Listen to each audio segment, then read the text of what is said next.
Coffee and Cream on Hail Varsity Radio with Andrew Rogers and Damon Benning. Crosby dangles around Gerard, backhand shot, he scores! Oh, mile-high magic from the captain. A dart on the backhand over the right shoulder of Georgiev, and the Penguins get the first goal in this one. It's 1-0 Pittsburgh. Still has it with Brunson trying to be annoying. Gets to the top of the circle, jumper, got it. Somebody, anybody. Jimmy Butler's body. Now he's bowing. I got with a greeting for Dwayne Wade. Davis for the 17-foot J above the right elbow. It's his game. He can't be stopped right now. 21 for the Lakers. Anthony Davis. They're up 86-77. 19 seconds to go. 6-second difference on the shot clock. Warriors with the ball. Curry's got it, a 1-point lead. 6 to shoot. Curry behind the back. Curry drives, has a seam, lays it in. 8.5 seconds to go. Warriors by 3. Welcome in. Coffee and Cream on a thirst trap kind of Thursday. Live from the H&H Chevrolet Studios. Brought to you, actually sponsored by the Beanery. And we got some coffee. Some coffee in the morning. Not only the show, but a nice little iced coffee from my very well-dressed friend, my amigo, my compadre, my ace, Ravi Lulla. Good morning. What's going on, man? So, there's this thing about being insecure that I know very, very well. Me too. I am not Natalie tired enough to be sitting next to one Ravi Lulla. Well, very sharp. Thank you. I appreciate that. Dapper Dan, I'm going to give you kudos on the pocket square. I like the little accent color. Because it goes with the links on the button sleeve. Yeah, I'm kind of noticing. I'm a big cufflink guy. Yeah. I like cufflinks a lot. Yeah. Well, when you can't put your arms down, I think everybody can see them. Well, yeah. Well, you got to have the proper amount. So, it's like if you got like a 37-inch reach and 37-inch arms, it's a problem. I feel like your cufflinks are like Wonder Woman bracelets. Like you could just block bullets. Yeah, it's like as we get childish already. My arms are actually pretty long for my height. Yeah, but I can't put my arms down. But it's the mobility issue. Yeah. There's range of motion. Yeah. I saw you get out of the vehicle and kind of whipping around pretty good this morning. Feeling good. Big day for you today. Well, I got some stuff going on. I got some meetings later. So what do you got going on today? I got meetings. You want to expound? No. Well, listen, I'd be happy to expound to you. It's just when some people ask, like they don't actually care. Well, it's grasp it. It's a matter of how much detail they care about. Yeah. Because I assume if you ask, you care. Correct. Right? But it's a matter of, I think that's I swear. I think you're going like all for one there. No, wait, Shane. Who's the little there's that one. And then that's what I thought. I care for you. That would be the black people's version of the same crooning. I asked Shane like he'd know the group. All for One's black. Kenny. No, are they? Yeah. No, wait. They were like knockoff Boys to Men. Oh yeah, another one of those bubblegum boy bands. I So there was like all of them there was like Shy, and there was like this run of High Five. She's playing hard to yes, get. yeah. You had this. It was like early to mid '90s. It was like the pre-boy band stage. It's like, I mean, let's be honest here. It's like everything else in music. Like black people did it first, and then white people's like, hey, that's a good idea. Okay, Elvis. Wow. Welcome Thursday.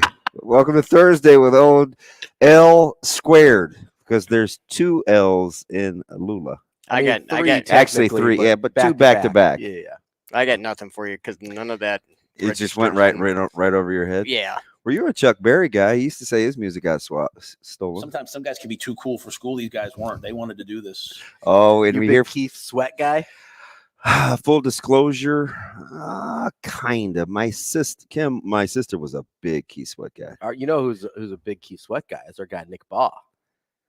I think we had a CWS show years ago, and whoever was behind the deal back at the studio was a music guy. And he kept playing different bed music, and so we could never have the show because you were just talking about the music the whole time. All show, yeah, no. Hey. Yeah, I mean, they're CWS shows, like they're nonsense anyway, right? It's like, what are we doing? But I'm gonna go ahead and say that was probably me. Was that you? Probably.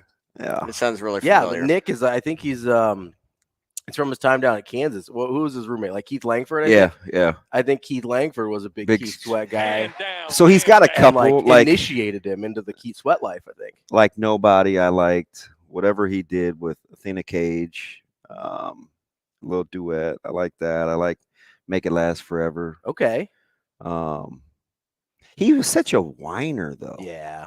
But I guess that was kind of the thing. Yeah, but that's why I don't like you're not even gonna understand how I got here. That's why I don't like Ed Sheeran.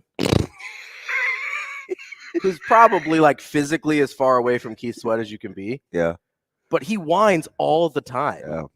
His first song was like, hey, I know we weren't dating, but you cheated on me. It's like, no, she didn't. Well, you just said you weren't dating. I see, much like Dave Aranda yesterday, I think being honest is what people want now, because Adele is a whiner too, and it works for her. Yeah, but that voice. Yeah. How about also, I don't know if she's like, I don't take Adele as whining. I take Adele as mourning. She's like always, she's like in mourning about whatever's happening, which is a little different. Like, and maybe it's just settle down and you found a girl.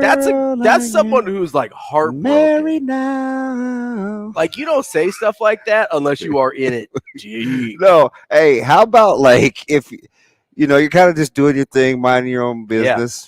Yeah. You kind of were in love, but now you're not. You've moved on. Yeah. And she just hits you with that on the playlist. You get it anonymously in the mail. You like wake up in a cold sweat. You're like, whoa. I think does she still like me? I think that happens a lot. Like it's the Taylor Swift thing, right? Where she like all the songs. I don't know anything about Taylor Swift. Okay, well, all the songs are like about somebody. Yeah. And so I wonder if like passive aggressive, I want you type stuff. No, I wonder if it's I'm mad at you. I wonder if it's like a Michael Jordan thing. You know how he would like imagine slights and like make stuff up about who was the guy for the Bullets? Oh yeah, it was like good game, Mike. Yeah, like, he never said it. Yeah. So Charles Barkley told a story. I just watched this on TikTok. Yeah. And it was the moment he knew Michael Jordan was crazy. Yeah. They were out playing golf with Chuck Daly. And they were going to get a couple more rounds in, or Michael wanted to get another round in. Yeah. And Chuck was like, hey man, we got played a game today. Yeah, we play. Yeah. Mike was like, nah, man, I'm getting another round in. So he said he played another 18. He said they bounced. Went to the arena, getting ready to go. And he said the team that they were playing, their point guard was real nice, a little shifty dude. And he said Chuck was in the locker room giving out assignments. And he said Mike was like, nah, I got their point guard. Like, come on, man. Like messing it up for everybody. He said Mike was like, I said I got their point guard. Yeah. I got such and such. And he said during the half, Mike was just locking him up. He said he was guarding him 94 feet, and he had given him like 18, which was a lot for the Dream Team at that time because they were sharing the rock, right? Yeah. He said, short story long, he went and played the other 18 to get his mind right because he didn't like what the guy said about him to the papers about the upcoming matchup. He said the man is fresh off the golf course, guarding a buddy 94 feet because he wants to give him the business. Yeah, no, he's a straight psychopath. Michael Jordan, we're all lucky Michael Jordan found basketball. Otherwise, I'm convinced he'd be a serial killer.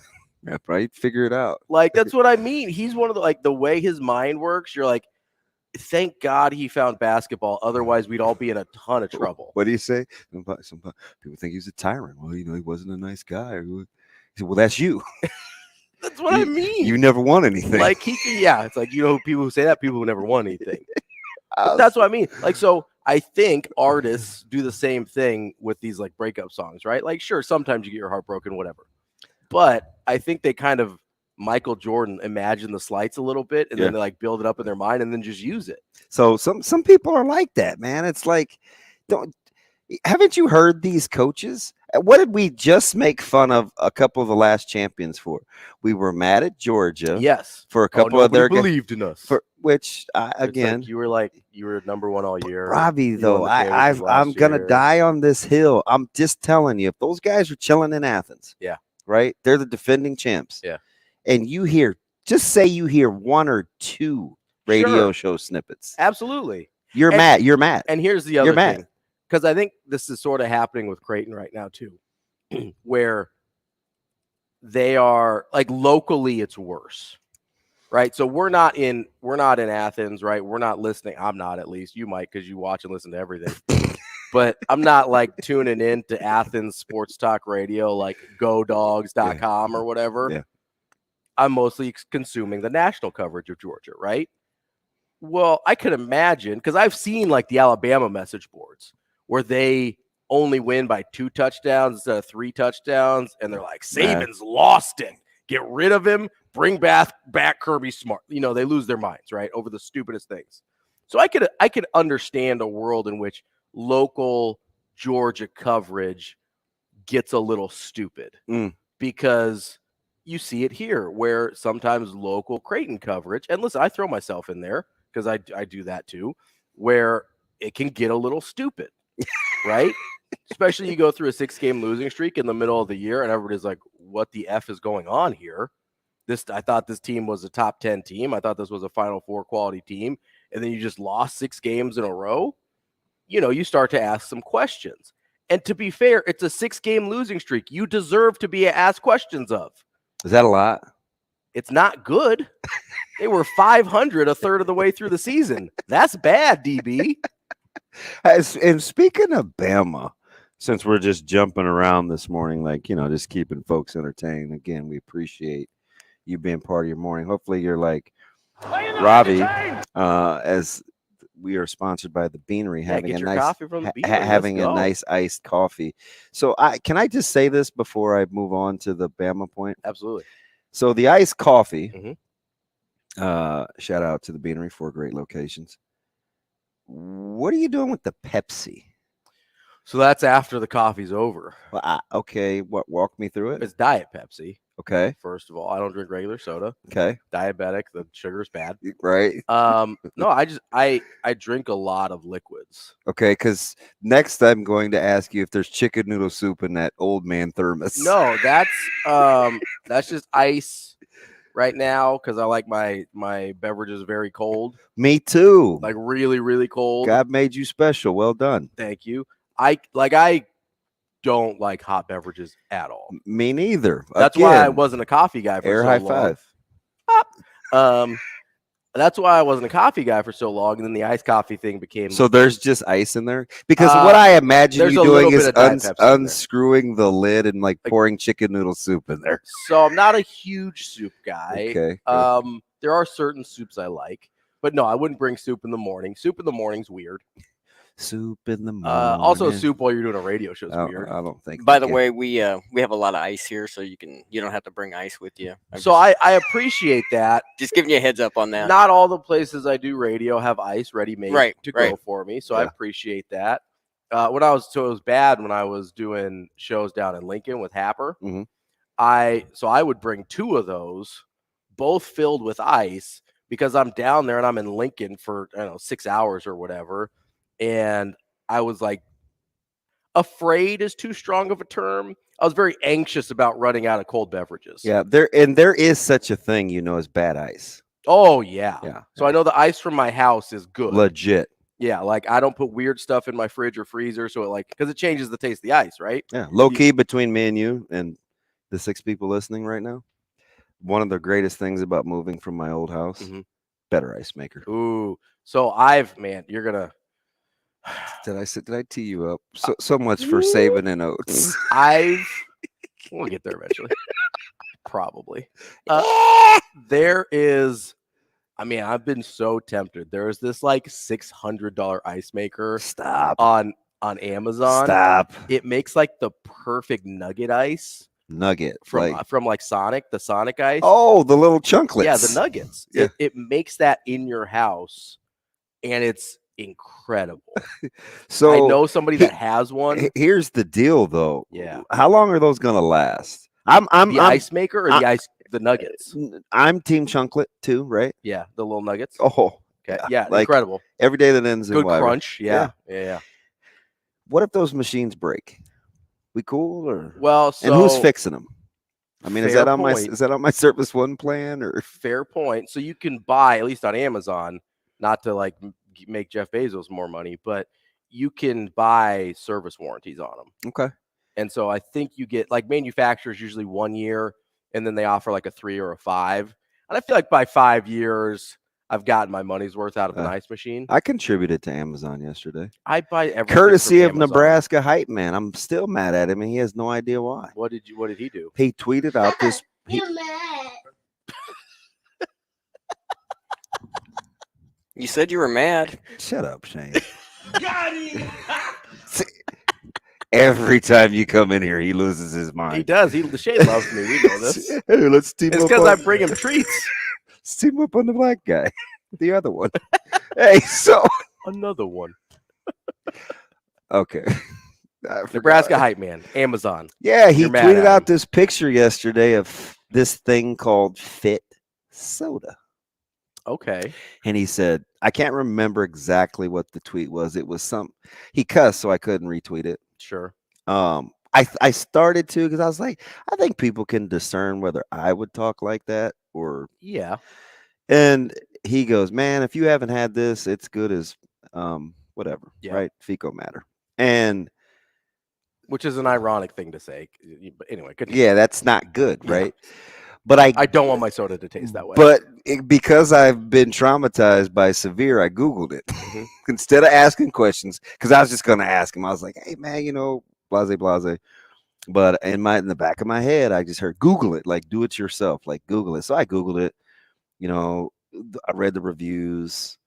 I'm team carbonation, but I don't want soda. I tried to teach Shane how to drink club soda 2 days ago. Okay. We're not quite there yet, but I was just telling him how I weaned off of pop some years ago. Yeah, I got 2 cases. Yeah? Yeah. I didn't get his flavor. He was like team creamsicle. So what makes it fit soda? It's like no sugars. Sure. It's carbonated. It's supposed to have tremendous flavor, and it has some energy components like amino. Oh, okay. So it's basically just like diet soda with amino acids. Yeah, but I seriously scrutinized, and I looked at some guys that had some pretty good frames, and they're swearing by it. So it's like, so it's like was it like a stevia deal instead of that's the sweetener thing? Yeah. Like, did I tell you about the time I listened to a church sermon and the guy? He's very done very well in business. He has since moved. He started with an internship with Sokol, but he said aspartame. The whole sermon he said aspartame. And I couldn't for the life figure out what he was trying to say. Yeah. And he's like, the additive on the. I said aspartame. And then he had me thinking I was wrong because he's brilliant. Yeah. But anyway, is that what you're talking about? Stevia is like the more natural artificial sweetener. Not the guy doing broadcasts that's 16 times better than Avery Smith and Avery Johnson, and they tried to put him with Avery Johnson. And no, that's Stevia Smith. And it was a debacle. Yeah, first of all, 3-man booths is a tough. They're hard. Really, really hard. Pass the ball to David. And Avery Johnson, woof. What does that mean? No, Not thank good. you. Hard pass. Wait, woof. It's like it's from Home Alone, where little Macaulay Culkin's like, I've seen that movie 2,000 times. I should probably pay better attention. so he's like, Buzz, your girlfriend, woof. When he like sees the picture of his brother's girlfriend. Oh, that's early. I was barely locked in by then. Yeah. But so I'll just say woof sometimes, and that's what I'm. Woof. Yeah, it's woof. Like. I see. Thank you, Art. So you hit up some Fit Soda. Yeah. So I've been looking at maybe getting a Soda Stream. Thought about it because soda prices have gotten a little absurd. So Shane They've gotten aggressive. Shane just spent like $4.99 or $5.99 for a 12-pack. Yeah, that's actually not that bad of a price for what is normal now. Really? I used to get those mugs for like $2.50 a pop, like $2.50 a 12-pack. Yeah, I'm not doing that. No, that's what I mean. That's what I'm looking into. Like I scour. I'm mad that Hy-Vee bubbly water is now $1.10. It used to be 77 cents. Yeah. It was like $7 for $7, and I was like, okay, it's still not double digits. My wife drinks this. It's Ollie Pop. Ollie, like OLLI pop, like the trolley. Sure. I think we're missing an E there. I think Ollie spells it with an E. Man, listen. And I don't really know. I think it's supposed to kind of mimic the effects of kombucha, but taste like soda. Yeah, I wish I could stomach kombucha. I choke it down. So it's got some of the like probiotic and prebiotic and fiber and whatever. And she really likes it. She swears by it. I haven't tried it because I'm good on my stuff. I gotta slide this in because I'm curious to see what you think about. And good on me already. Yeah. But can I just tell you how I remembered it though? Absolutely. Because your pocket square is crimson. Alabama. So it brought me. It's weird. I swear to goodness. But that's how I dialed back in. Right. So obviously, Saban suspends. Yes. His 5-star. Right. Yeah. He uttered the phrase. I'm just curious to see what you think about it. Oh, I know where you're going. There is no wrong place at the wrong time. Yeah. He's got a coach 13 doors down that just rationalized wrong place. Someone who was not uninvolved in a murder. I mean, allegedly. I don't know. I mean, he was involved in some form or fashion. Okay. Was he involved to a criminal extent? I don't know. But he was involved in that's accurate, right? Like, am I reading too much into that, or is he trying to send a message? No, he's 100% sending a message. I don't think Nick Saban does anything on accident. See, that's how I feel about Matt Rule. Exactly. And that's why they're both good football coaches. Obviously, Matt Rule's not Nick Saban. Like, settle down, people. I'm not saying that. But there is an intentionality of action and words that successful people in whatever industry tend to have. Everybody's got an opportunity to make choices and decisions. There's no such thing in being at the wrong place at the wrong time. You got to be responsible for who you're with, who you're around, and what you do, who you associate yourself with, and the situations that you put yourself in. And he's right. Like that to me, this goes back to a thing that I love about Coach Rule, and that it's one of the only things I care about in general: accountability and responsibility. That's what he's talking about right there. Is what happened to Brandon Miller after he gave the gun back his fault? Not necessarily, but he made some decisions to get him there. Now you got me going, because I remember one thing that Coach Rule said at the coaches clinic, and we'll get to that as we'll set the lineup. We're off to a ripping start. You know how Ravi and I do it. Back after this on Coffee and Cream. Michigan Lance, stay right there.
Rogers and Benning will be back in 4 minutes.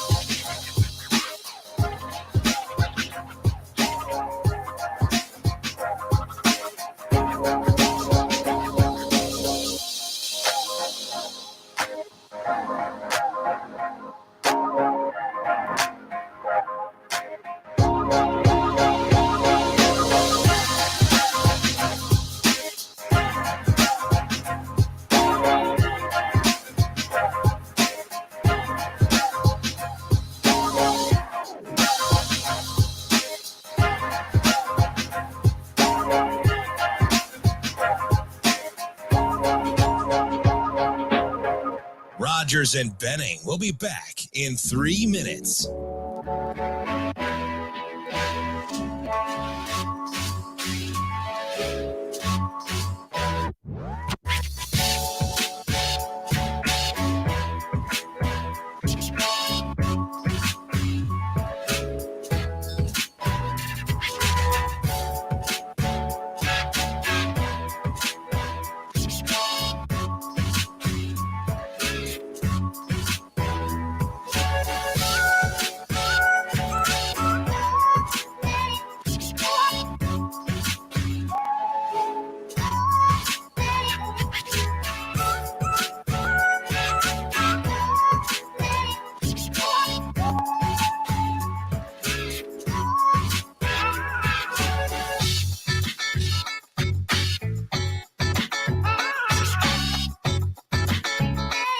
Rogers and Benning will be back in 2 minutes.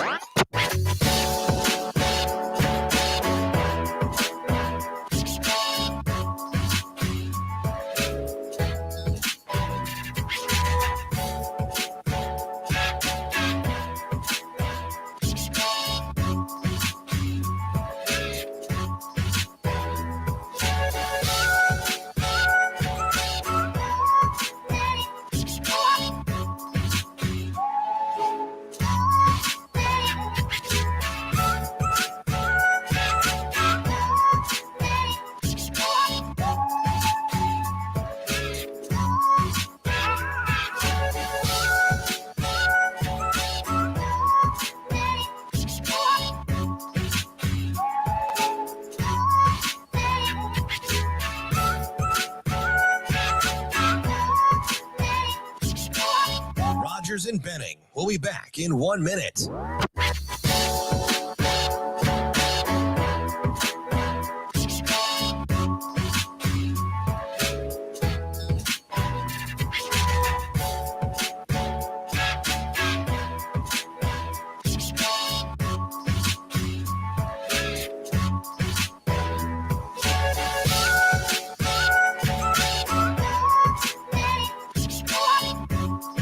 Rogers and Benning will be back in 30 seconds.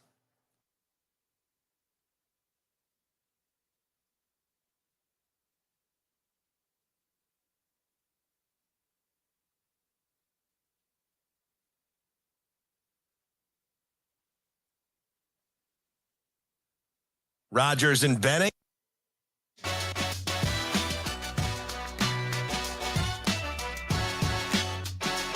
Coffee and Cream with Rogers and Benning on Hail Varsity Radio.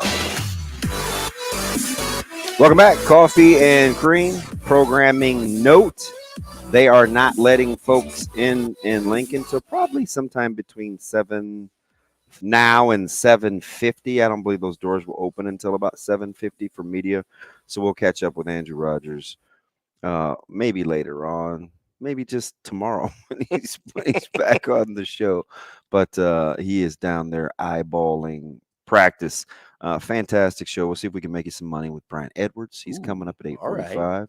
Right. Butter the cream cheese on the bagel. Or something like that he said one time. Shane, what did he say about cream cheese and a bagel? He said something, and I thought it was funny. And I was like, I kind of like this guy. Then we were down in Vegas. And I don't really love it. Yeah, he's got a great voice.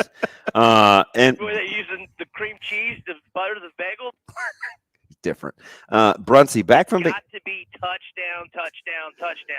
Okay. Is that too much? Yes, stop. Well, you know what? Shame on me. It's a child. Michael Bruntz, fresh off vacation. I got to get his thoughts on Nebraska baseball and Creighton. And it's basically his fault that the bullpen has not settled in, because a month ago when I asked him about having the ability to win midweek games because of their depth, he would not agree with me. Yeah. Well, ominous foreshadowing. Not great. He said, well, I don't know. Well, I don't know about all that, yeah. DB. It turns out we still don't know. And then we'll talk to our mutual friend. How many group text buddies do you think that Jacob Padilla is in? Oh, I would say a bunch. A bunch? Well, because he's got all of his work people, right? Yeah. So I don't know if he's in I know he's got a Slack channel or whatever that is, right? That's like a corporate group chat. But then what? A Slack channel. No, I get it. It's like a corporate. That was group just chat. no. I get it. Why was that just at the forefront of the old Rolodex? So he'll tell us sometimes, be like, oh, they were talking about this in the Slack or whatever. Oh, okay. And so I'm, I know it exists. Jacob would be. So we talk kind of hardcore factual stuff. We do get some opinions. We say some things to each other. Yeah. That I think we if it's about a young person, we may not just want to run them over. Sure. Yeah. But you have to assess. He strikes me as the type of guy. I don't think you could be dropping a lot of funny anecdotal or rumors in a Jacob Padilla chat. Is that? Well, Jacob likes just the facts. He does like facts. So he's a report. He's a journalist. Is he a journalist in your text group? Not to the same extent. Okay. He'll give opinions and he'll make jokes and things like that. So he is low key funny. No, he is, and really, really good dude. He is he takes what he does very seriously, and I appreciate that about him. So he's looser in the group text. Okay. Not to say he's a different person, because he is who he is, right? But he's certainly not as opinionated as I am, or at least not as vocal about his opinions as I am. But no, he's it's not talking to a robot or anything. Yeah. I mean, he's got opinions and jokes and things like that, and he participates. I mean, our boy Alex Sindelar is in the group chat, and he's hysterical. Yeah, so you have to kind of understand, if Jacob's willing to be in a group chat with Alex Sindelar, then there's another side to Jacob that most people don't see. If that makes sense. One that could put up with 100% sarcasm. Well, that could put up with both Sindelar and me at the same time. It's tough. Sounds like a lot of Creighton. So it is, there's a lot of Creighton, there's a lot of Nebraska, there's just kind of a lot in there. Yeah. And we'll close with David Cobb, talk about the Sweet 16, which starts today. But before we do that, and I get to what I want to talk about with practice coming up today, let's get to Michigan Lance. Michigan Lance, good morning. How are you? Michigan Lance, good morning. How are you? Morning, boys. How you doing? I'm good. What's up, Lance? You sound like you're in an awful good mood. Were you on your way to school? You teaching? No, just got done dropping off the kiddos. Okay. Yeah, man. And then they leave stuff when you try to help them out and prepare them for the day. Oh. And they leave things like water when they have they don't need to hydrate. Yep, practices. That would be Micah Daniel Benning. Man. Oh yeah. I get it. Man, I get it. I know you feel my pain, DB. Yes, I do. We somehow made it to Wichita without a basketball bag. Oh, yeah. yeah, that's. Oh man, I know them days. Hey man, not them days. I'm living those days. I mean, we forget football shoes. Oh yeah, we have a football game. Yeah, you need those. Funny story. We're kind of parented. I remember I was playing with a youth organization, Gladiators, and I forgot my helmet at home. And it's a really good team. Clinton was on that team, Mike Stick, Steve Stanford. I remember the mythology of those teams. Yeah, those were great. Had some y'all set it off, fellas, right? And I forgot my helmet, and I just didn't think I should practice.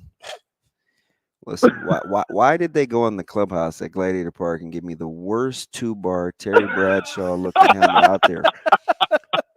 My dad was dead set on me wearing that helmet. I wasn't going to put that thing on. Right. Hey, listen, it was your fault. Why did I sit in the car and cry like a 4-year-old for 2 hours and about 5 minutes watching practice? He pulled the car around in the gravel so I could see. Oof. Yeah. Guess what we didn't do anymore? Forget your helmet? We bring the helmet. Oh, right.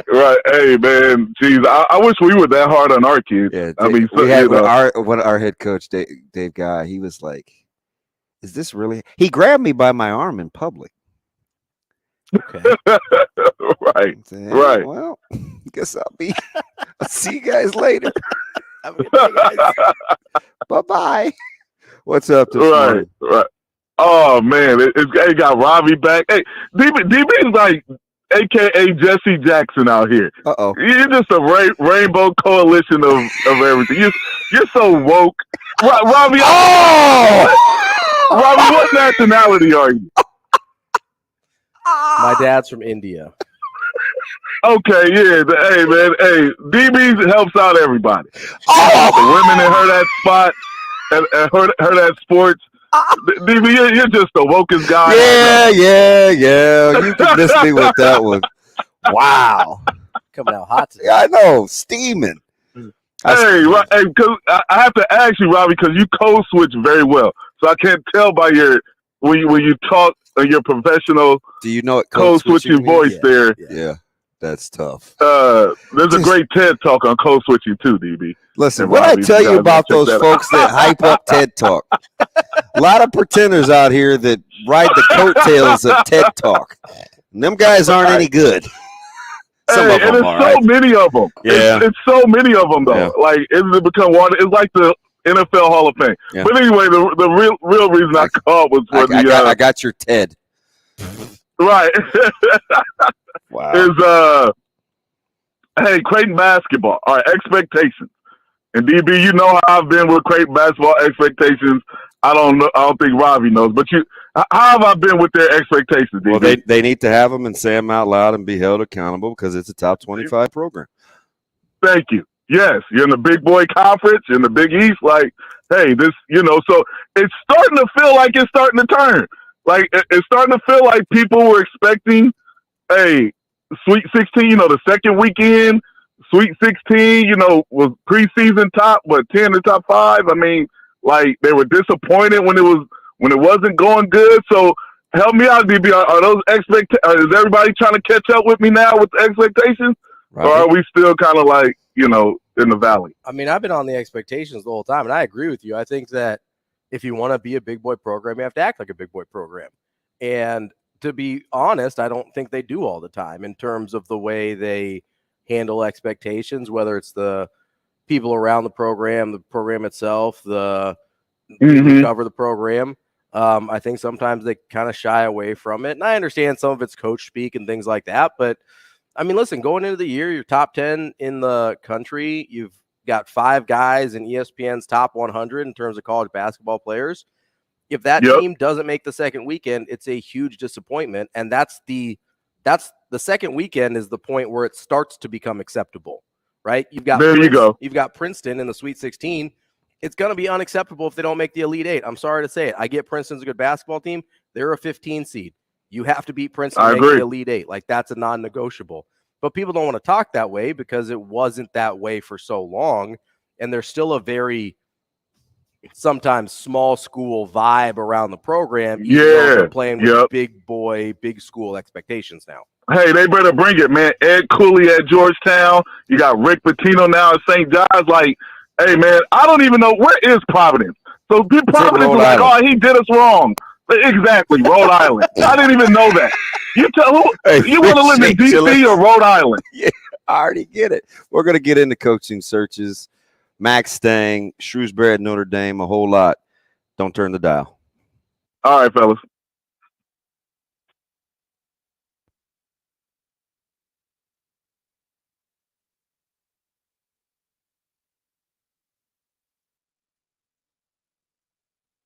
Rogers and Benning will be back in 4 minutes.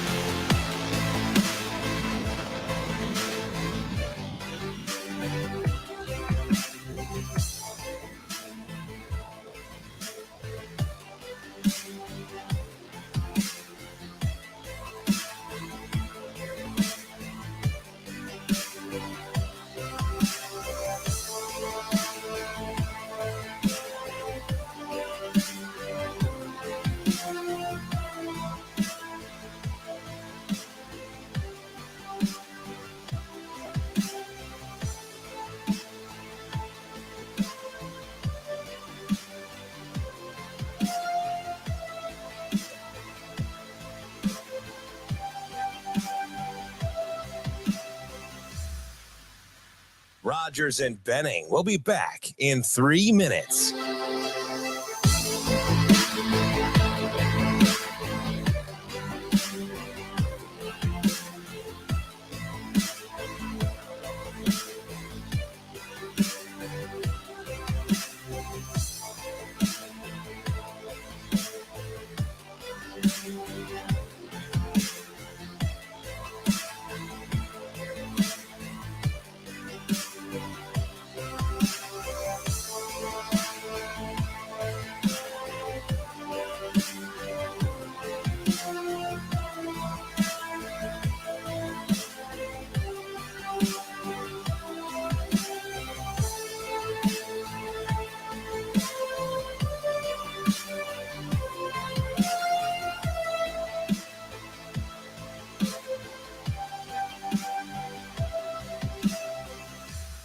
Rogers and Benning will be back in 2 minutes.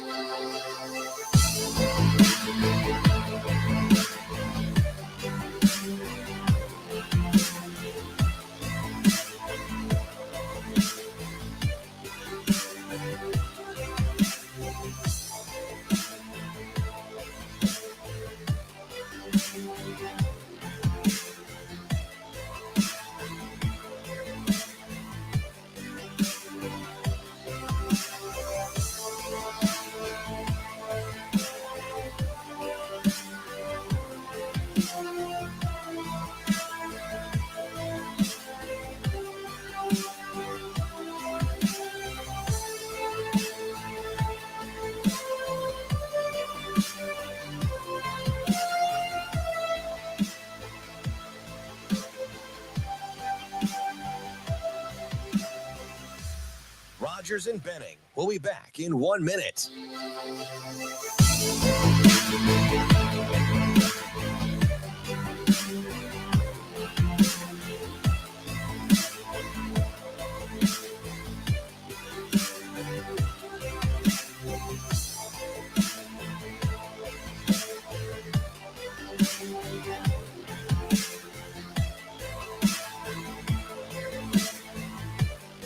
Rogers and Benning will be back in 30 seconds.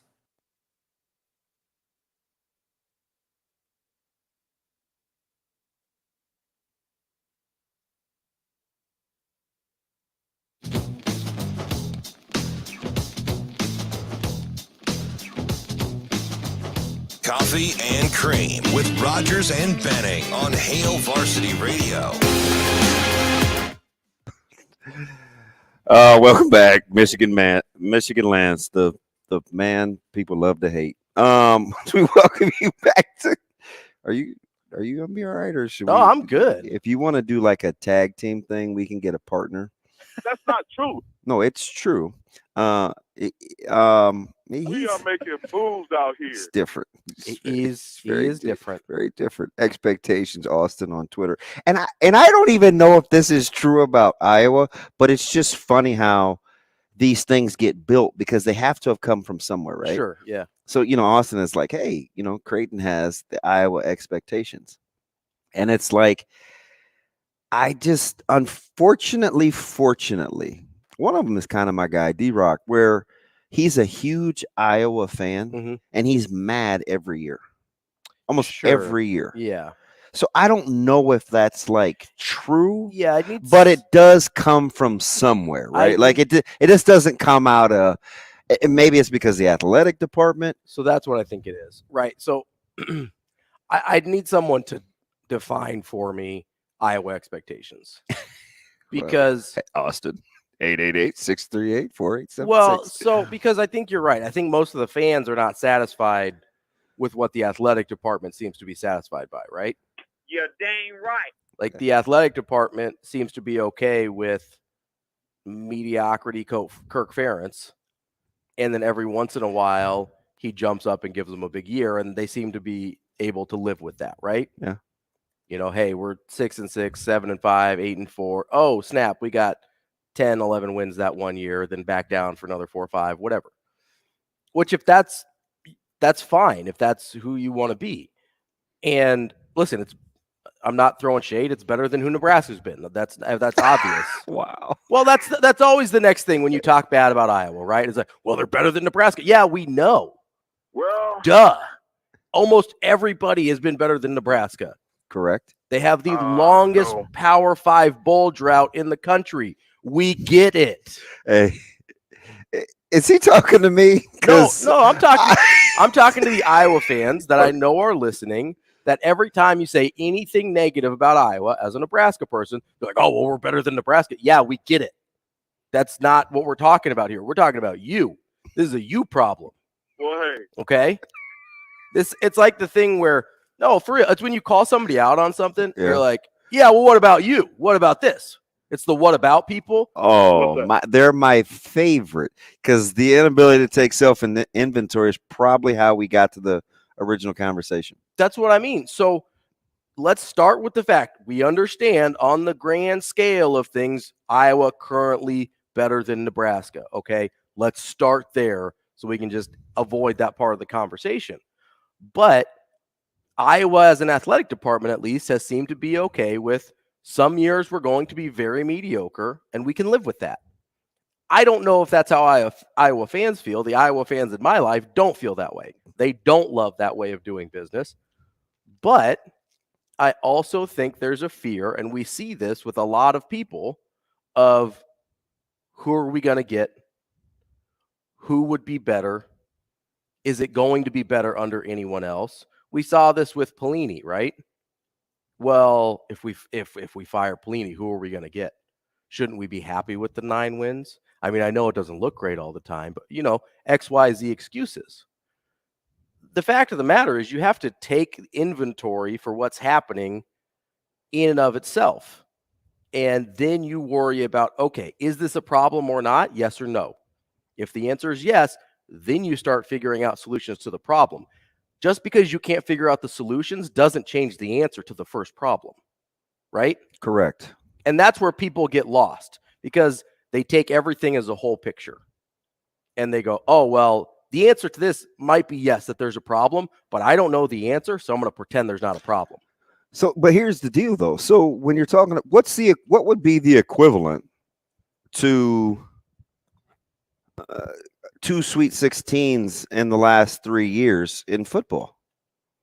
It's got to be more. It's got to be at least playing for a conference championship. Yeah, I think so. I think being in a conference championship game, winning your division.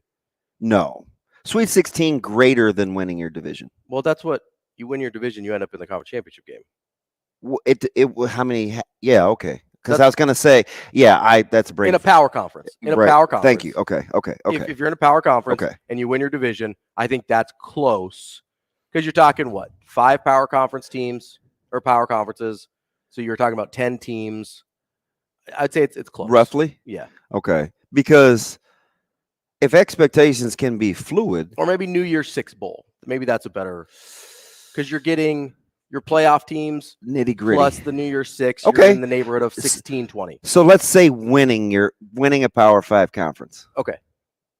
That's like an Elite 8, Final 4 type. So we're closer. Elite 8. Yeah. Okay. Because the playoff is the Final 4, so Elite 8. So doesn't your expectation level change? It should, if you're doing that consistently.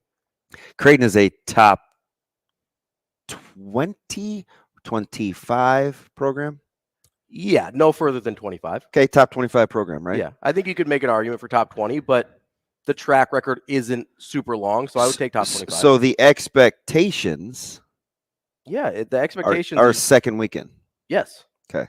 Listen, it was disappointing.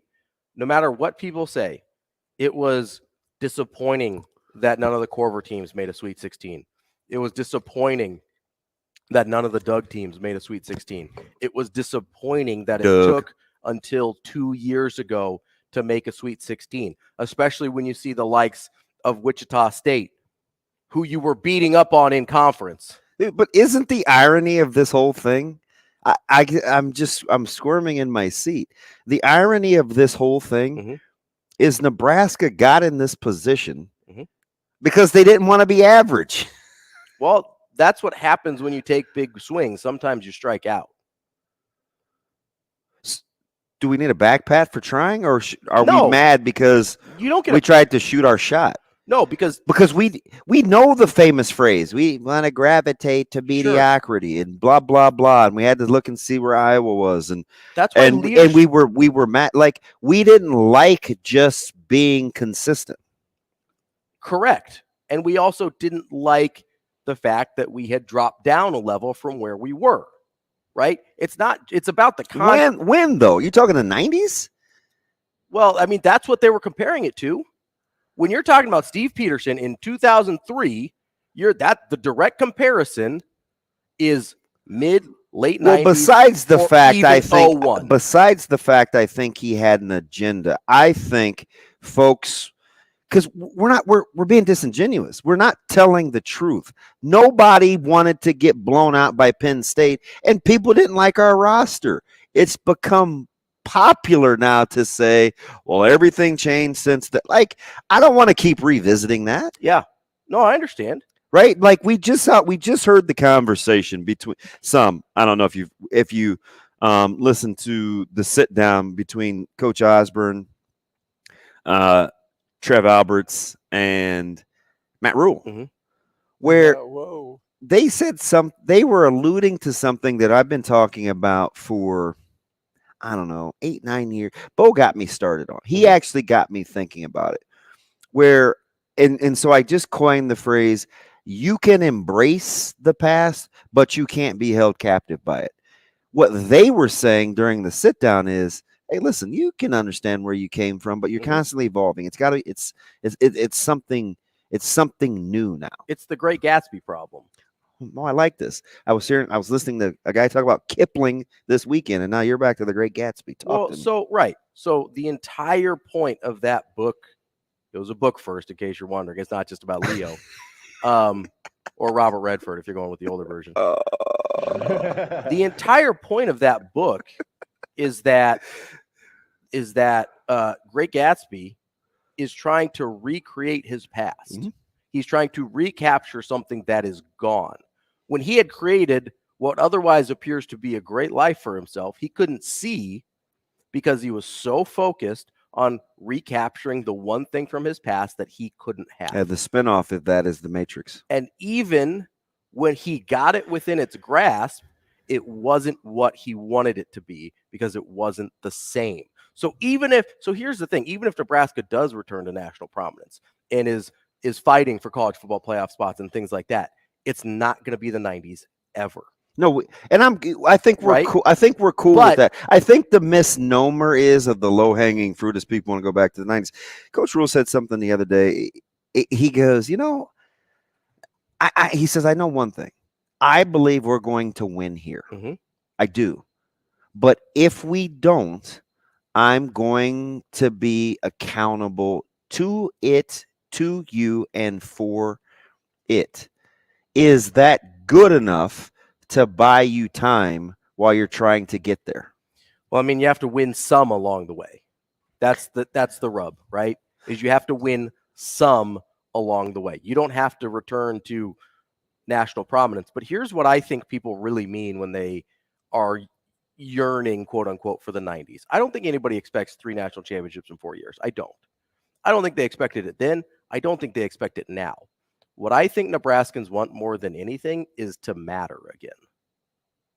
because that's not just a Nebraska football thing. I think that's a Nebraskans thing. So what's the difference?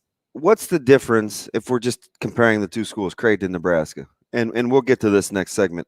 Mac obviously staying at Creighton as Shrewsbury was hired at Notre Dame. Do I think Notre Dame talked to Mac? I absolutely do. Yeah. Do I think Mac was ever going to Notre Dame? I absolutely don't. Sure. At no point. You know that because of how we texted a couple of days ago. What's the difference between the sentiment of Mac staying at Creighton, not going to Notre Dame, versus somebody Matt Rule wanting to come to Nebraska to fix it? One guy wants to kind of be the guy. The other guy is like, you know what? This is good here. This is where I want to be. We appreciate it. Does the expectation level change in those two scenarios? I think Stay that's right a here. good place to pick up. Hold that thought. Back after this on Coffee and Cream. Rogers and Benning will be back in 4 minutes.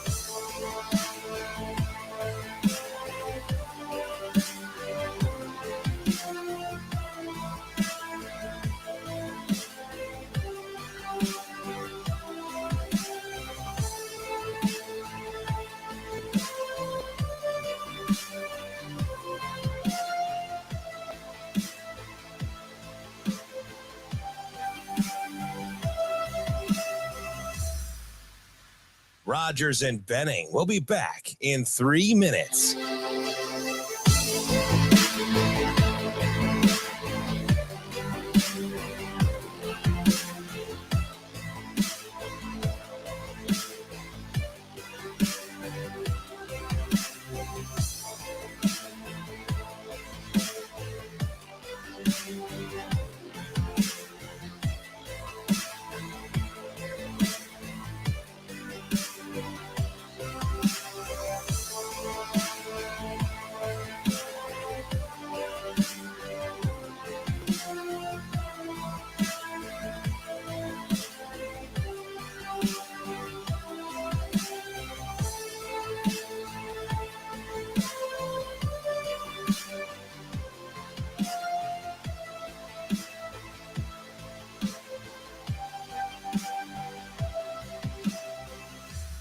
Rogers and Benning will be back in 2 minutes.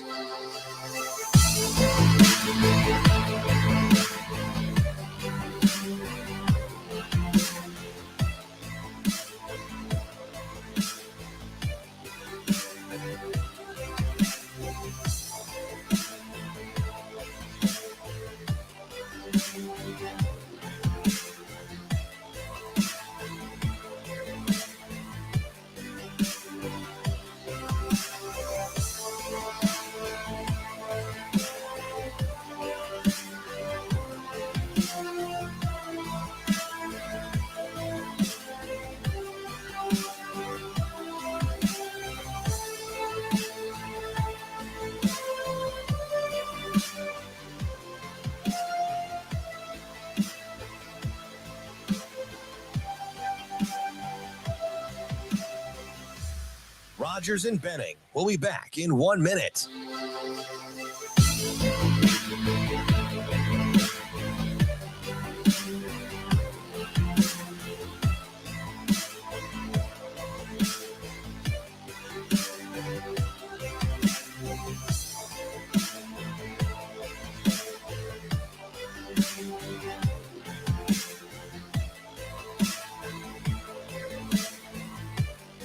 Rogers and Benning will be back in 30 seconds.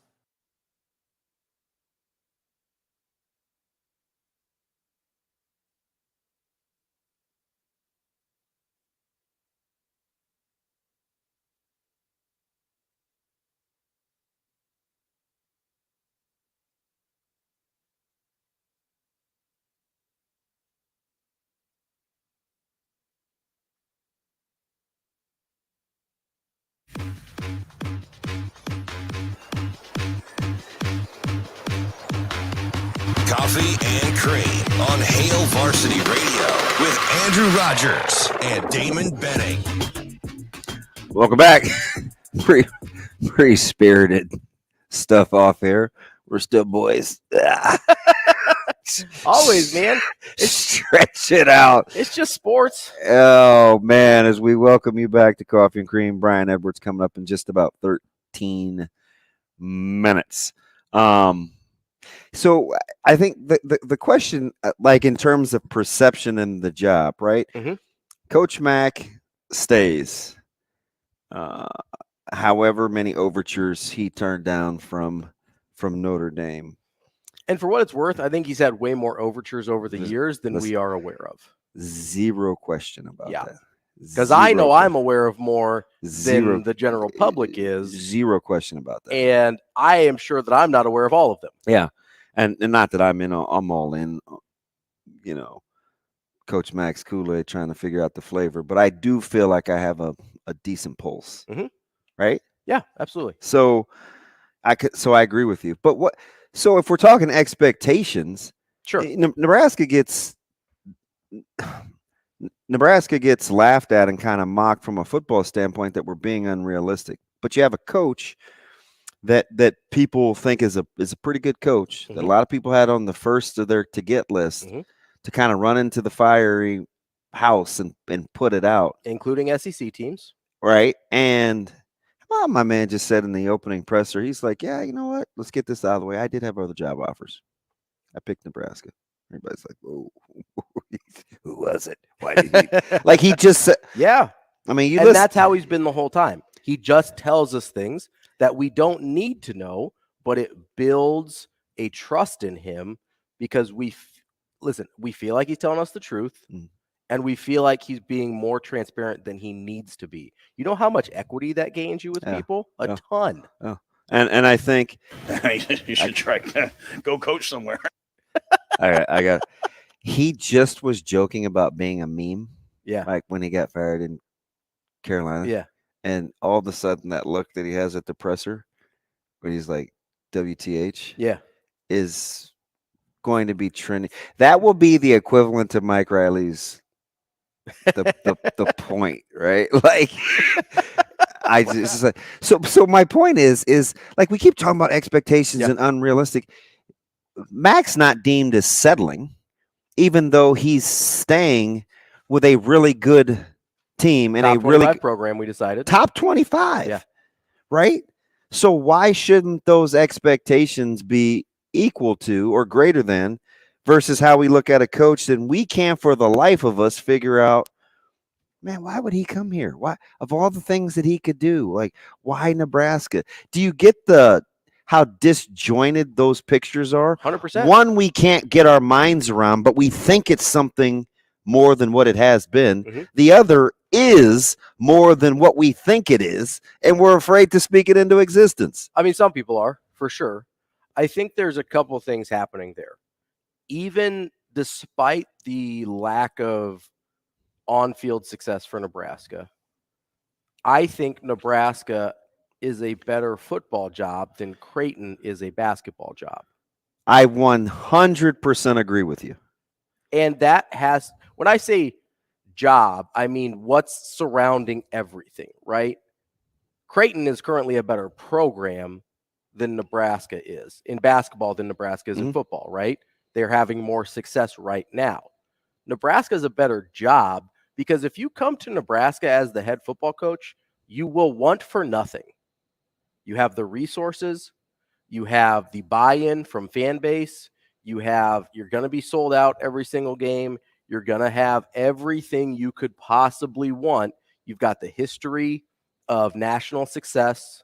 There is not a single thing. Can you think of one thing except for location, if you want to talk about a recruiting base or whatever, and I'm taking that off the table right now, is there a single thing that Nebraska can actually change that you would want as a head coach that they do not currently offer? No. That's my point. Creighton doesn't have football money. Creighton doesn't have the Nebraska NIL money. I'm not saying they don't have NIL. We know we do. We know they do. We know they put together competitive packages for players. Yeah, Creighton's NIL structure as it currently sits is better than Nebraska's. but relative to the sport. So I just want to say that relative to the sport. They're never going to probably be able to outbid a Kentucky, North Carolina, Kansas, Duke for anybody. Yeah. But in the same vein, though, I do know that there are some schools that are, if they're recruiting like players, that Coach Rule and that staff are thinking, man, ain't no way. Because if those guys want to pay for those players, they just can. Sure. And I totally understand that. There's places like that in football too. But I think there's more places like that in basketball above Creighton than there are places like that in football above Nebraska in terms of what they're able to get. That's a good distinction. I cannot debate that. You left me no wiggle room. So while Creighton, I think, is a better program currently, Nebraska's a better job. No, so I wanted to make that distinction. So at what point, and we're going to be knee deep, right? You look at what Nebraska is doing this weekend on the recruiting trail. Oh, we've heard about this big recruiting weekend. I was talking about it with some staff last weekend, and it's like, well, we'll see who shows up, right? Like the proof will be in the pudding. So even for them, as much as we're hyping up the weekend, there's this level. And I'm not speculating because I hear it and I see it. They're like, yeah, this is what we do. We just got to go to work, man. We don't know what's going to come out of this weekend. It's good to be in this position. We'll see who shows up. Things change. Some guys come on a Friday. They'll leave. Some guys will be here on a Saturday. We'll see how it goes. But we're just going to work. Well, that I was just going to say, you hit the word. You hit the word I was going to say right there. They're putting in the work to put themselves in this position so they feel okay about however it plays out. Okay. They're removing themselves from the results because they trust the work they've done. All right. So let me ask. So, okay, cool. I'm glad you can think on your feet because my next one is this. Remember how this original conversation was sparked? Austin said, hey, man, Creighton is Iowa in terms of expectations. Here's the thing. If this staff is just going to work, because you said there's two things that I want people to do. You said you want them to be accountable. This was way back before we took the first break. What were those two adjectives you wanted? Accountability and responsibility. Accountability and responsibility, right? It seems like that's all this staff talks about. Yeah. I'll take right? That's why I can't help but be bought in. Okay. So if they're just remember when Coach Rule said, I don't know, you guys think we're like working hard or we're being exceptional. Hey, we're just going to work. This is what we do. Everybody was like, are we supposed to be recalibrating our expectations on the fly if that's just what they do? I'm not saying they expect to get, recruiting weekends like this in March, but you guys do realize, and gals, you do realize if they had their druthers, they would be having people come in on game days. Yeah. Not in the spring. Right. And certainly not in the summer. Right. They would be game day experiences. That's the best experience you can have in Lincoln. So if they're doing this now, quietly, our expectations changing, and we haven't even done anything in the win-loss column because you said, and we're trying to talk about, there's this level of consistency that this staff is going to operate under where it's just cost of doing, but it's just how we do business. Yeah, they've really... So what's wrong? So, and I'm not defending, I'm asking the question. So what's wrong with Iowa having set or not spoken out loud expectations because in their head they're rationalizing it by saying this is just how we do business. They're not beating their chest saying, hey, cool, be cool with 8 or 7 or no championships. Like they're just doing business how they do business and they're yielding some consistency. Creighton is just doing business how they just do business and they're yielding some consistency. So here's the disconnect between Iowa and Creighton in that sense, right? Creighton's regular seasons have not matched up with their lack of postseason success. They've had really, really great regular seasons that hasn't translated to March. Okay. So that's where the disconnect is in expectations for Creighton. For Iowa, you're right. If that's the standard they've set and they're okay with it, then we can all kind of laugh about the standard they set. But if that's what everybody's okay with internally, then you kind of just have to accept it. Because, okay, occasionally you're going to have your 6-win seasons. Occasionally you're going to have your 10-win seasons. And if you're okay with taking as many 6s as you are 10s, then that's a decision I can't make that decision for Iowa. Do you know what I think deep down probably bugs this staff? What's that? Nebraska, Iowa, or Creighton? Nebraska. Okay. What I bet you deep down bugs this staff, because they pushed all sorts of buttons. Mm-hmm. Hey, we'd like this. We'd like to change this. Hey, this is a new way to do things. Hey, let's add this to our support staff. Mm-hmm. Where they basically have an economist on staff. Okay. Right? Like Sean Padden is. Hey. Anyway, yeah. So I think the one thing that probably eats at them a little when it comes to change and evolving and resetting expectations is I think they think relative to the SEC, mm-hmm. the Big Ten plays it safe. Oh, and okay. I don't think they want to play it safe because they want to shake things up. Because I think the thought process is mm-hmm. what we've been doing hasn't worked. Sure. Stop sitting around waiting to collect the check. Like, what's the incentive for Indiana to want to win football games? Not a lot. Right? Especially because their fan base would rather them win basketball games. So I just think they got to be thinking to themselves, man, do you know how much experience we have with guys at Georgia? Mm-hmm. They got great relationships with guys at A&M. They got great relationships with these guys from Alabama. Mm-hmm. All they know is to step on the gas. Yeah. Because they have all these experiences with a conference that all they do is step on the gas. Right? Like even Mississippi State fires coaches, and you'd think Mississippi State would be content to collect a big check. They're not, because in the SEC, the competitive spirit mm-hmm. is different. Yeah, and I don't know if it's a geographic thing. I don't know. By geographic thing, I mean this. There's a tendency in the Midwest to kind of be, I don't know if passive is the right word, but a little bit more deferential. Mm-hmm. And I think, and I feel this too, I was born and raised in Omaha, Nebraska, so I'm not hating on anybody that doesn't include myself. I think there can be an inferiority complex there sometimes. So I think within the Big Ten, especially some of the non-premier programs, so you're not your Ohio States, Penn States, Michigans, although I think Michigan plays it a little safe sometimes too. I think there is we're good enough. We're not the SEC. We don't have the access to talent that the SEC does. We don't. Do you know where that comes from, though?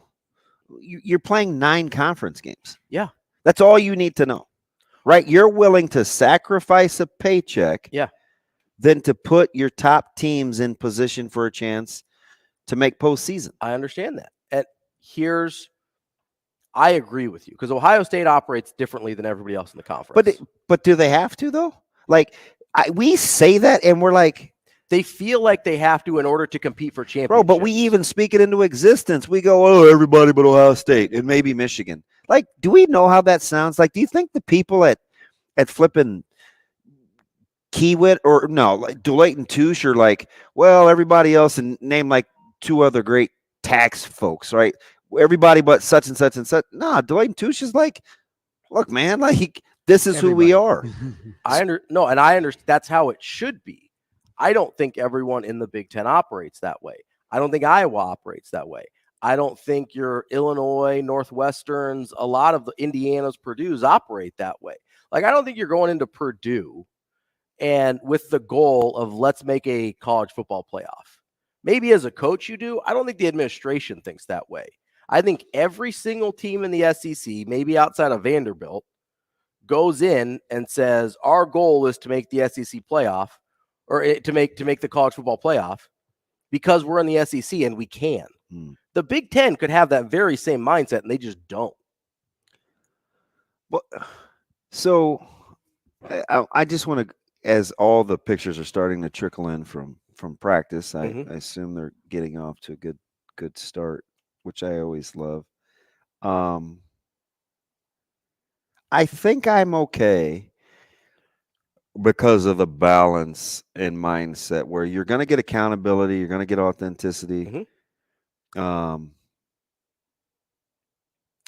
the competitiveness, I think, is way different than we think it is. And they've talked about in a good way. Yeah. Yeah. Because he's talked about battling the Disneyland mentality. Right? Where that's why he's constantly pushing. Yeah. And seeking and pushing. Because sometimes I don't think he wants to be the smart. We talked about this. I don't think he wants to be the smartest person in the room.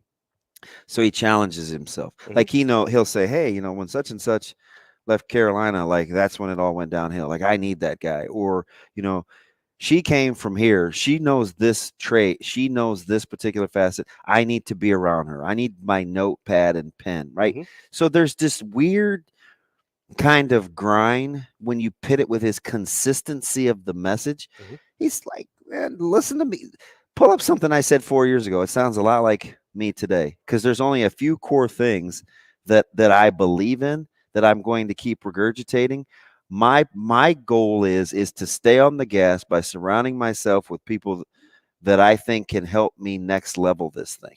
So here's what I'll say about that. And I think it goes to one of the core problems Nebraska football's had is Matt Rule is 100%, it appears, 100% committed to who his identity is and who the identity of his football teams will be.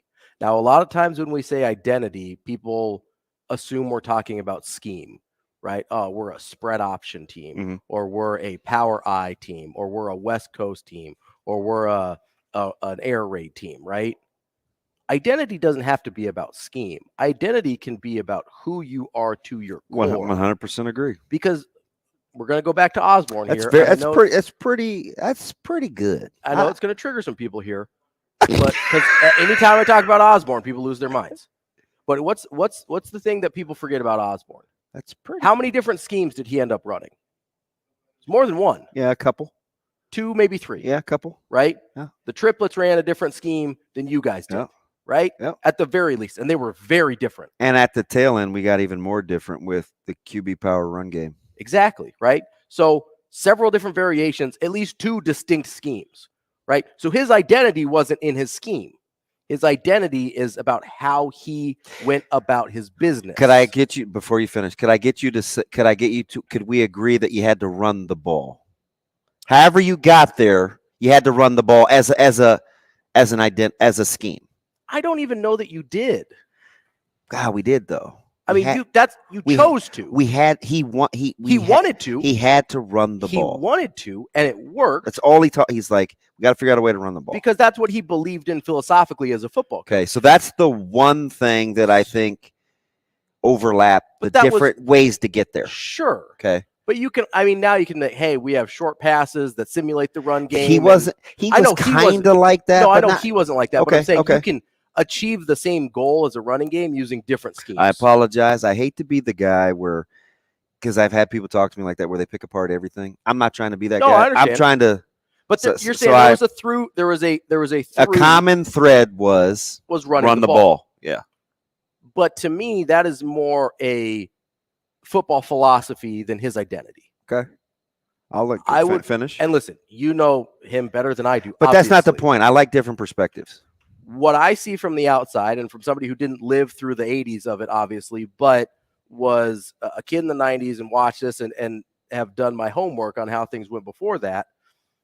The identity was how he did things, not what he did, how he did things. I 1000% agree with you. So when you look at that, the thing Nebraska has been missing in football is an identity. And we all thought, myself included at times, was like, well, they don't know who they are, which I think has been true. But when I think when people say they don't know who they are, we assumed it's like, well, are they a power run team? Are they a spread option team? Are they an air raid team? Whatever. That's not what they were missing. You can get it done. We've seen it across college football. That's one of the things I love about college football. You can get it done in so many different ways. But the one thing you really can't avoid is having to know exactly who you are in the way you go about your business. What you are versus how you get there are different things. And the how is more important than the what. Okay, so so I'm vibing, right? I'm listening. So how about, could the manner in which they do it be what he's talking about in terms of, gosh, and I could thread this thing across the board, recruiting, right? Hey, I know this is a big weekend. It kind of turned out to that. Hey, how many do you think you're going to have? Yeah, I'm not sure. We'll see who shows up. Really? Yeah, I bet he knows exactly who's going to be here. But really he doesn't. Because I'm telling you. Because people cancel all the time. No, I get there's variance, but I bet he knows, okay, max, it's going to be this number. Minimum, it's going to be this number. So, but he said, it's like, hey, we were talking about itineraries and stuff like that. And he goes, I need to see it first. Yeah. Like we got to run it through, and I got to make sure it fits when we get a little closer to where we think the numbers are. And so he still was kind of unsure, but there's a couple things I think that are non-negotiables that may be what you're talking about, where he's got to be able to say to Donnie Raiola, hey, listen, what's a good example? I know during this period you're going to want to put your pads on. Don't. We're not putting our pads on this period. Or to Coach Dvorak, hey, listen, I know you guys are going to want to warm up about 15 minutes. Don't. We're going to do it. So he's inserting these kinds of things, or wear this, or be here at this time. So it's more that stuff that I'm talking about. That's what. So I'm kind of vibing. Like some of it's probably the practical, like, hey, we're not doing pads today. We're not doing. He talked about this. It's like, I don't really believe in the shell. Either we're in full pads or we're not. It's beautiful. He's not. So some of it's stuff like that. But I think more of it's like, hey, we're where we need to be on time all the time, or you're suspended. That's more TO-ish. That's how. That's what you're talking about. That's the how you go about your business. I'm just listening. The pads and stuff to me is the what. He's a lot like that. That's what I mean. And I don't know him at all, but that's what I've gathered just from what I've seen. It's crazy. Like, he spent X amount of time walking them through how each of the however many periods they were going to have were going to look like the day before. Yeah. It's the how you go about your business. I would do that with my youth teams, and I would do that in high school. And he's doing it in college. I mean, everybody to a man, staff, the whole nine, the GAs, the support staff, the equipment guys, everybody did the walkthrough. It's because if what you've been doing hasn't been working, you break it all the way down to the foundation, and he's rebuilding the foundation. Ramon, stay right there. We got a little more whip for you. Coffee and cream in the morning. Rogers and Benning will be back in 5 minutes.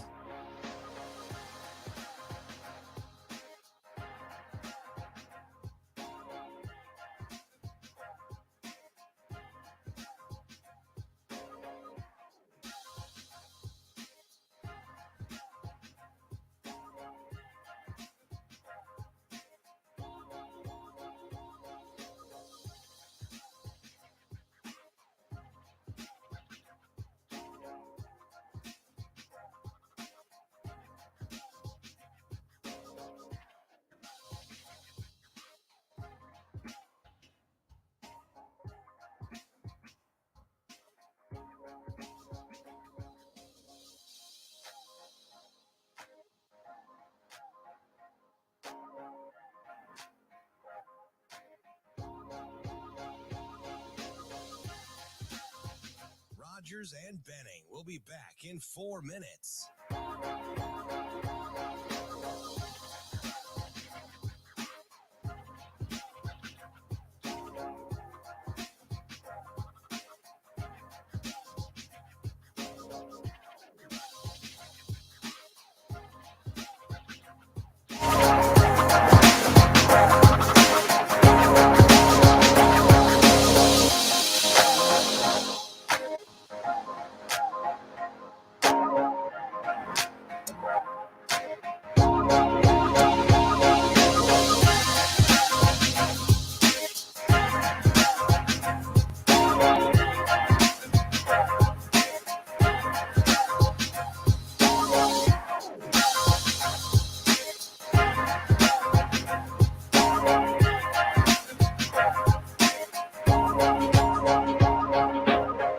Rogers and Benning will be back in 3 minutes.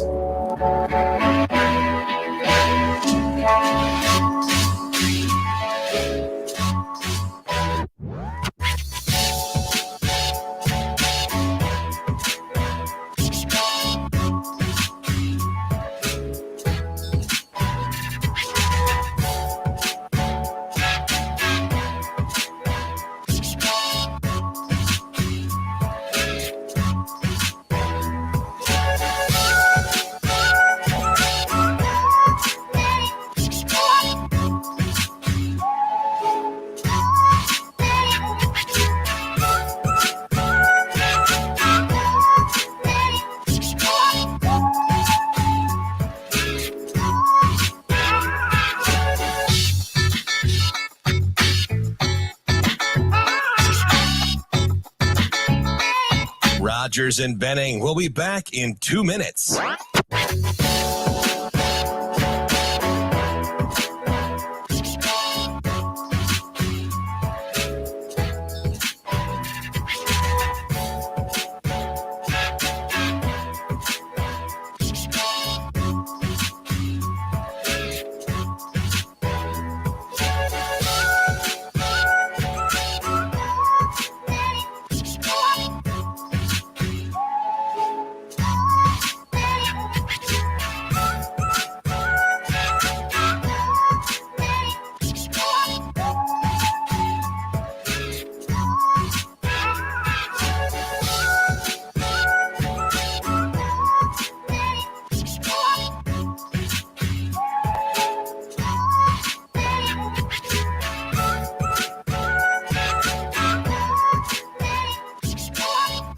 Rogers and Benning will be back in 1 minute.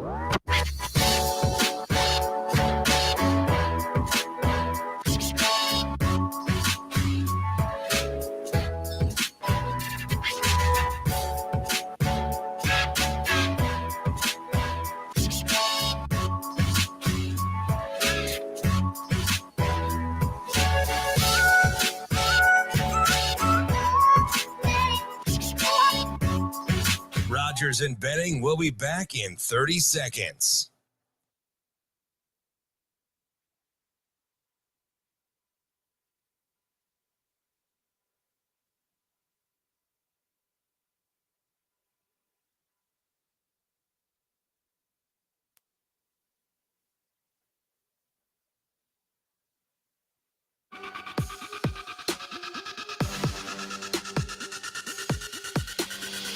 Coffee and Cream with Rogers and Benning on Hail Varsity Radio. Coffee and Cream in the morning. Ravi Lulla filling in for Andrew Rogers, who is currently down in Lincoln getting his eyeballs on practice. Talking about practice. Practice, not a game, not a game. Not a game. And listen, it hurt me a little bit to be here and not be at practice. But guess what I did need? If I wasn't that hurt, I didn't need a personal injury lawyer. But if you do, if you suffered an accident, you can count on the Dyer Law team to provide you a helping hand, just a helping hand when you need it, no matter what you're dealing with, which I think is kind of the key. Can't be afraid. Call Dyer Law at 402-393-7529 or visit Dyer Dyer.law to chat with a trusted professional about your personal injury claim. That's Dyer.law, and that does not include, you cannot call and say, hey, listen, I didn't get a chance to watch practice. I'm a little traumatized. Or, hey, I know you have some media stipulations on former players. I would like some consultation. I don't believe Dyer will field that call. Now they're cool, so they'll listen. Yeah. But I don't think I don't know that falls under personal injury. No. Let's take a quick call as we're in the middle of a fantastic conversation. Let's go to Ramon. Ramon, good morning. How are you? Hey, good morning, fellas. Hey, there's that voice. What's up, buddy? Hey, last week, my wife and I were talking to your wife. Okay. And that's how I found out about the show. Oh, am I slipping? Am I not doing a good enough job with advertising? Where'd you see it? West Side? At work. Open house party, something. Yeah, at work. Okay, I like that. Yeah. The parent-teacher conference. Got you. Yeah, my coworker Susan told me, too, the other day, because she's a big fan. Oh, okay. But what they both didn't tell me was that you have the extra seductive coffee and cream flavored production. We kind of stumbled into that one. Some people made fun of us. We thought it may stick, man. I don't know, man. I appreciate it. How you been? I've been good, man. My daughter just went to school. She asked me, why is it called coffee and cream? I said, well, you know, they're black and white, I guess.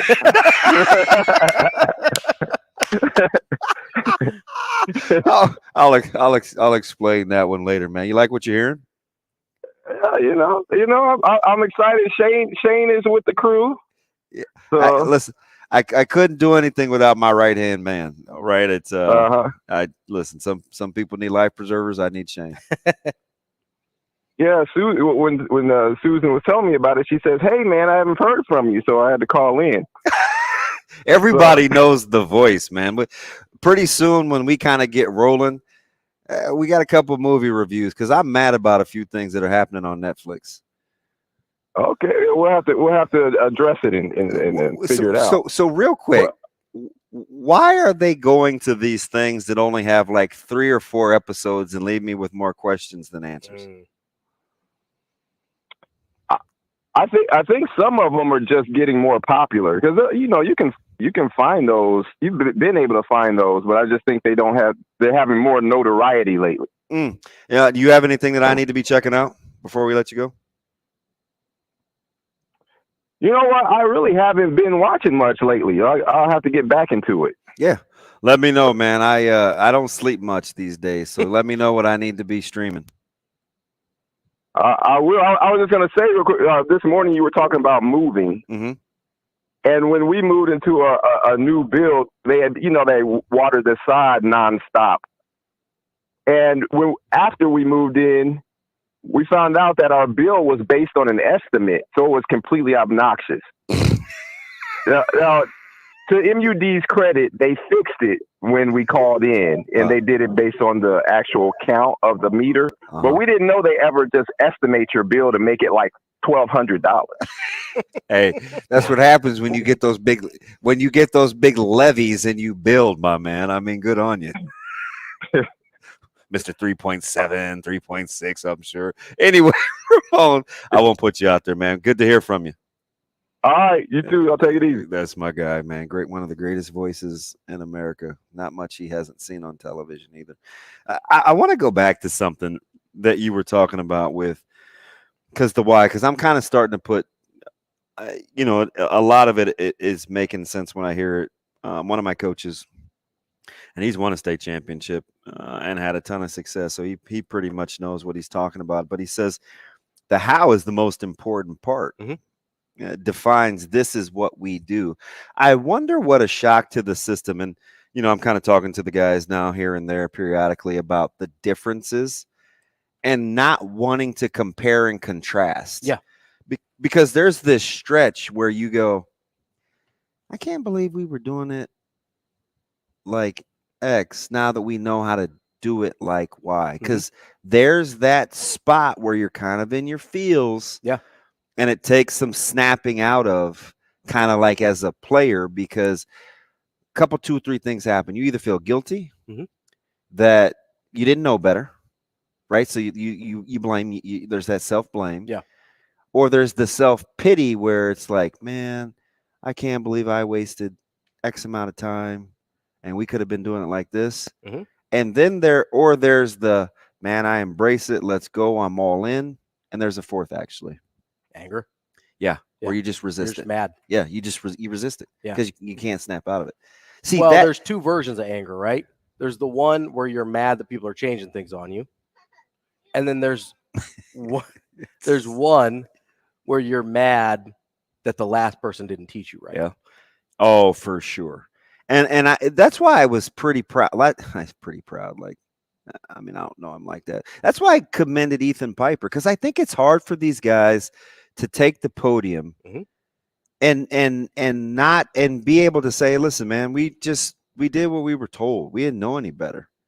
Yeah. But there are some guys that maybe felt like they knew better. It was just allowed. And then there are those guys that just aren't going to conform, which is why, and I said this the other day, and I should have given it more context because I didn't want people to take it and run. But there's an older layer to this team that I was concerned with. Sure. About making wholesale changes. I felt like the administrative, I felt like Trev and his crew, like they would eventually get it. Now, when iron sharpens iron, you're going to get some sparks. Yeah. Right? So there's friction. So they'll be pushed. Yeah. But it's good. Coach Rule's staff will be pushed because it's a little different than they're accustomed to too. But I was worried about some guys having to transition that had been allowed or had, I guess for lack of a better term, able to do some things that they now can no longer do. So I think there's a key element to that really helps prevent that. And it's just that they weren't very good. Yeah, but if you had success doing something your old way, it's a lot hard. I know some people are still wired that way, but it's so much harder to change something when you've had at least some success doing it your way. You've heard him say, and he slid it in. He said it once to Will Compton on Bussin' with the Boys. He said it to the media. He's like, listen, you guys were 4-8. Like, why are you worried about what I'm doing? Yeah. Right. But you're not going to alienate because you need help. But he did subtly get his point across. But you can't let those guys. How would you it sounds good for me and you, but you can't say to who could take it. You can't say to Luke Reimer, hey man, I know you were all conference. You're scratching the surface of what you're capable of. That wasn't very good. Well, so there's a difference between scratching the surface and it wasn't very good. Well, some guys you just tell. I didn't want to throw them under the bus, but some guys you're just going to say, hey, listen, man, you weren't very good. Which is true. Right? For a lot of guys, right? There's a lot of guys, especially guys on the O-line, for example. And which is why he said early, great example, I don't subscribe to the whole we're not going to be a good O-line. We're going to be a good O-line. You got to call plays and have schemes that put guys in situations where they can accentuate their strengths. And you have to. I'm paraphrasing, but that's what he said early, and we looked at him like he was crazy. No, and you have to accentuate the things that your O-line coaches well, and you have to call plays to his strengths and to the line strengths, right? So I guess my point is there's going to be some guys that resist change no matter what. Some guys you can say, hey, you were really good last year. I think we can make you better. Or I think if we do it this way, you'll help the team be better. There's some guys you can go to and say, hey, you're really talented. You haven't been playing very good football, though. Let's try and change that. And at the end of the day, you can build the relationships that allow you to say things like that. But if there's still guys that don't want to change, those are the guys that we're going to see no longer be with the football team. Yeah. Because if you're stuck in your ways of going 4-8, that probably doesn't have a place moving forward. I would concur.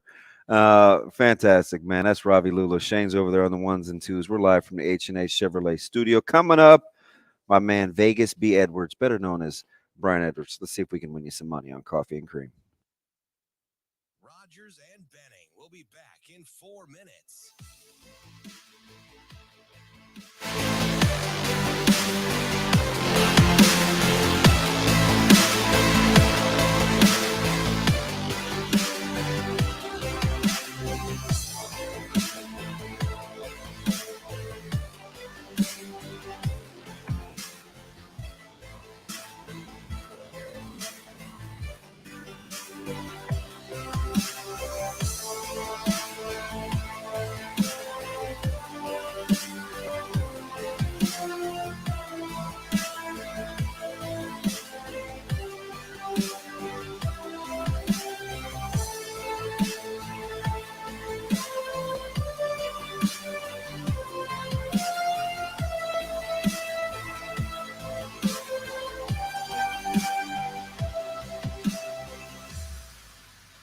Rogers and Benning will be back in 3 minutes.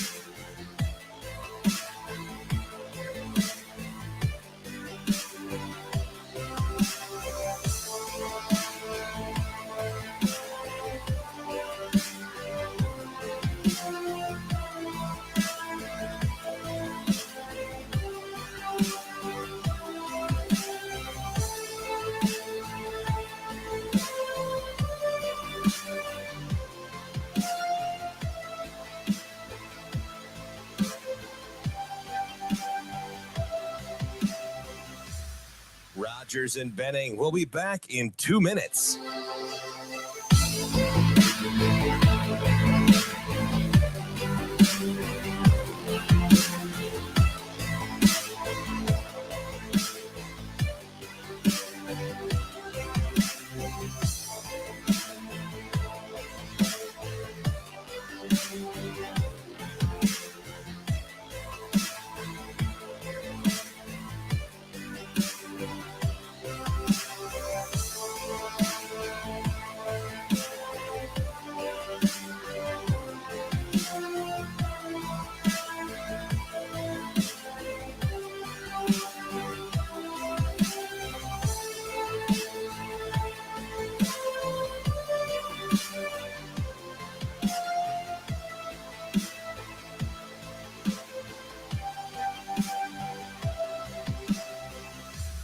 Rogers and Benning will be back in 1 minute.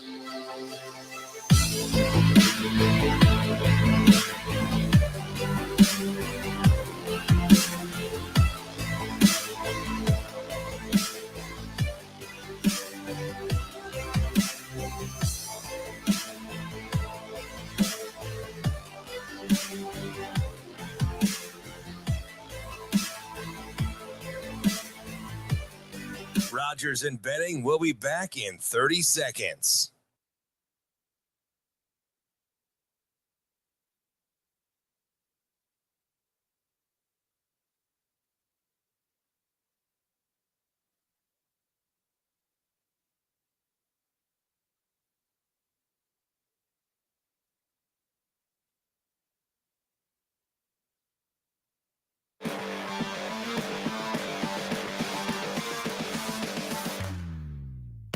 Coffee and Cream with Rogers and Benning on Hail Varsity Radio. Now, Vegas insider, senior handicapper, and fan of the cold Budweiser bottles, Brian Edwards. It's got to be touchdown, touchdown, touchdown. Brian Edwards. I don't really love it. Brian Edwards. Were they using the cream cheese to butter the bagel? Brian Edwards. I'm going with the cowgirl. Here is Brian Edwards.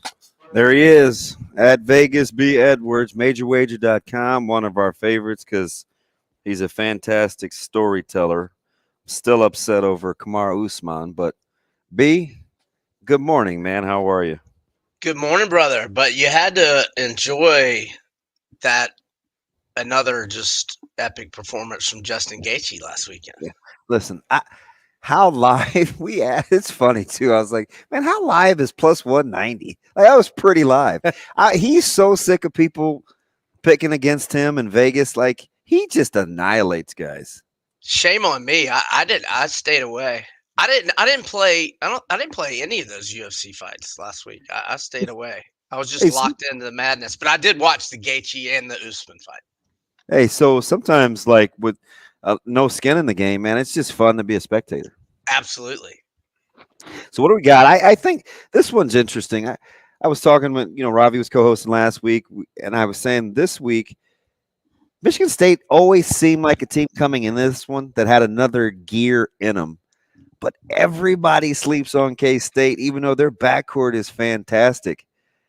This one may be the best game of the bunch. No disrespect to Gonzaga and UCLA. But this has all the makings of a track meet. Yeah, well, I'm staying away from the total, but I immediately at the first under 16 timeout, I had buyer's remorse on backing Shaka Smart in March against Tom. But I think the Izzo factor has Michigan State as an undeserved favorite here, at least in my mind. I mean, Kansas State only shot 5 of 21 from three, 24% last week. Kentucky beat them on the boards 42-23. Kentucky got 17 offensive boards. Keontae did not have a good shooting game, 5 of 14, and yet K-State still wins. And Marquise Noel from New York City has not been home in 3 years. Was at Arkansas Little Rock for 2 years, and then K-State has not been home to visit, not once. I mean, I guess they got into NYC on Tuesday night, but after his awesome performance last week, they are back in his hometown. And I just think K-State's better. I mean, props to Michigan State. They looked great last week. But I think K-State advances. And I think the Keontae Johnson, Marquise Noel story Noel's a stud. It's kind of flying under the radar. I think after this weekend when K-State makes the Final Four that Keontae's story and Noel's story are going to get bigger. He should have been a Husker. They had him on campus. He couldn't get medically cleared. And he's in Manhattan 10 days later. Well, same with the Gators. I mean, we never medically cleared. I only think 4 teams. I think it was Memphis, K-State, and I feel like there was another 1 or 2. I'm still kicking myself over that because he's a stud. Brian, on that next game, we've got Arkansas and UConn. UConn is a 4-point favorite. Probably going to be a super physical game. What do you like on that one? Well, I got UConn at -3 early in the week. I guess I still kind of like them a little at 4. But look, I am scared big time that Dan Hurley's just going to get outcoached by Musselman. But, I mean, I'm really His scared. presser was trending yesterday. I was like, oh, my goodness. I mean, I'm really scared about the head coaching matchup here, but I'm still back in UConn. I thought they were the best team in the country November, December. They had a bad January, but since January 31st, 11-2 straight up, 10-3 ATS, 9 of those 11 wins by 9 or more. The 2 losses by 2 to Marquette at MSG 2 weekends ago, and by 3 at Creighton, Sweet 16 team. No shame losing in Omaha. I got to go with UConn here, but again, I'm a little. It's not as big a play as my K-State and Miami. Those are my 2 favorites. Okay, so I kind of been on this. I don't love them. I just said this is a better team, and I think I talked to you about them a couple 2-3 weeks ago. Miami's. I'm an ACC honk, right? And Miami's a better team than I think people really thought. I knew that they were hurt, and I hate their shot selection. But man, do they play hard. And they're confident, man. It doesn't always look pretty, but Larinaga way better than the national media gives him credit for. They're getting 7. Yeah, I love Larinaga, and hey, that Drake team was good, man, all year, and the Canes were down by 6 with 4.5 minutes left. But like you just said, Damon, that you never saw one bit of panic in them. And the ACC Player of the Year, Isaiah Wong, had an unbelievable dud that night. He was 1 of 10 from the field, had a season low 5 points. But yet they found a way to survive. And then they put it to Indiana big time, and Wong bounced back big time.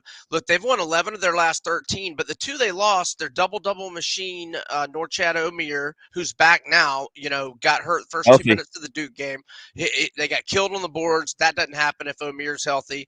And then they were without Nigel Pack when FSU rallied from a 25-point deficit and beat them at the buzzer. But those are the only two games they've lost in the last 13, and they weren't full strength. They're full strength now. They're sky high confident. I think it's a 50-50 game who wins outright. I mean, do I think you should be favored? Of course. But should they be favored by 7? Heck no, in my opinion. And last thing, Miami is an underdog this year 8 times, 7-1 ATS with 5 outright wins. Let's get to a total. The most underappreciated team still left in the Sweet 16, not named K-State, is probably Tennessee. I think everybody thinks the coaching factor is going to kick in. They've been banged up.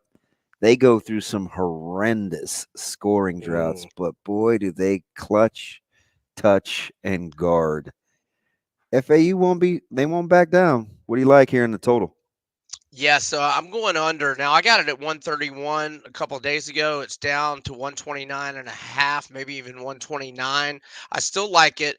Look, I've been critical of Barnes' March failures, so I got to tip my hat. What a masterful game plan. They bullied Duke, and they exposed them as soft, ended their 10-game winning streak, and sent them to Durham with hurt feelings. But look, it's not just Tennessee that plays good D. FAU plays good D. They held Memphis to 65 last week.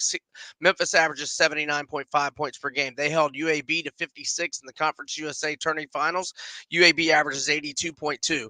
Unders on a 4-1 run for FAU. They've held 4 of their last 5 foes to 65 or less. The unders on a 9-4-1 run for Tennessee. But the push was 130 points, which mattered when I was under 131 early in the week. And then one of the overs was 131. So, low scoring games. I think that's what we'll get. B, let's get to the other number 1 seed, Alabama, also a 7-point favorite in their matchup with San Diego State. I know you're on the +7 for Miami. Where are you at with the -7 on Alabama? Yeah, I'm going to lay the points here. I mean, my only concern with Bama is just that they, in program history, they've never been to a Final Four. They've only been to one Elite Eight, but I don't really think that it matters that much. I mean, look, they're 16-4 in 20 games against teams in the field. They've won 11 of those 16 by 8 or more, which is relevant, laying the 7.5 here. They've won 24 of their 31 games by 8 or more. San Diego State is 8-5 in 13 games against teams that made the field, but only one of those teams won a game, and that was Furman, who they beat in the round of 32. So their 8 wins, those 8 wins, those teams are long gone from this tournament. And Alabama was 6-0 against teams that made the round of 32 and lost, and they're 4-3 in 7 games against teams that are still in the field. I just don't think the Aztecs have enough offensive firepower. Alabama eventually gets some separation and wins by double digits, in my opinion. Maybe not a play, but just to get a feel, no coincidence, they have the highest total at 149. I like Texas. The matchup is interesting. Sule Boom's a guy I watch a ton. He will be harassed. Will depth be overrated or underappreciated when it comes to Texas versus the fewer guys that will play for Xavier? Just 4, though. I don't know. I don't know if I trust Boom, and I think Texas's defense is better than we talk about out loud. What do you like? I'm going to stop short of like. I lean Texas. I lean Texas. Man, Xavier looked horrible against Kennesaw for 30 minutes, but then their last 10 minutes of that game, and then they looked lights out in round 2 or round of 32. And they're doing all this without Fremantle, their third leading scorer. Props to Sean Miller. They've done a hell of a job. I think the run ends here. Lean to Texas, but I mean, if you're tailing me, that's a small play, if that. Let me ask you real quick. 149 seems about right, but it is significantly. It's even higher than Gonzaga and UCLA, and I think they'll score. Does that seem like a lot to you? Well, the way the unders were cashing last week, it does. It is the highest total we've got of the 8 games. I just don't have a feel for this total at all. I don't have much there. Seems high. All right, we'll be a spectator. B. I appreciate you, buddy. All right, fellas. Y'all have a great weekend. Enjoy the games. That's the great Brian Edwards. Always good at what he does. You know Xavier inside and out. They play good enough defense just to get the ball back on offense. Yeah, I mean, honestly, they're kind of built like some of the Creighton teams in years past, right? The pre-Kalkbrenner teams, basically, where, they probably didn't have as much interest in locking you up the way that they do now, but they were good enough to let their offense carry them through. The depth concerns me a little bit without Fremantle, and they weren't super deep before. But talent-wise, and there's not a lot of teams that can score with them as long as Sule Boom shows up, which he doesn't always. Yeah, Xavier's going to play 7. Yeah. Texas will play 10. Yeah. That and could be a little rough. It's a good 10. It'll be a frenetic pace. We'll see. Coming up, one of our favorites, fresh off a vacation, Michael Bruntz from 24/7 Sports. Back after this on Coffee and Cream.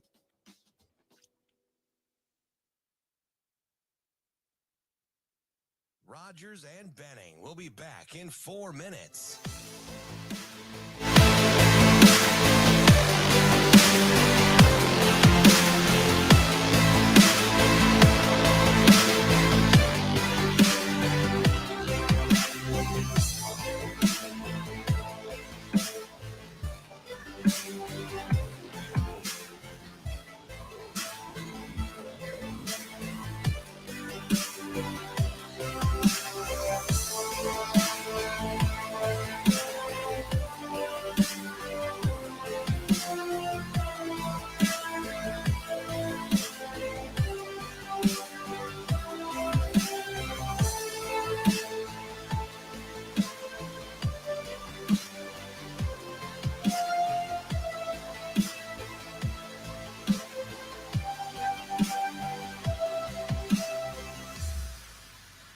Rogers and Benning will be back in 3 minutes.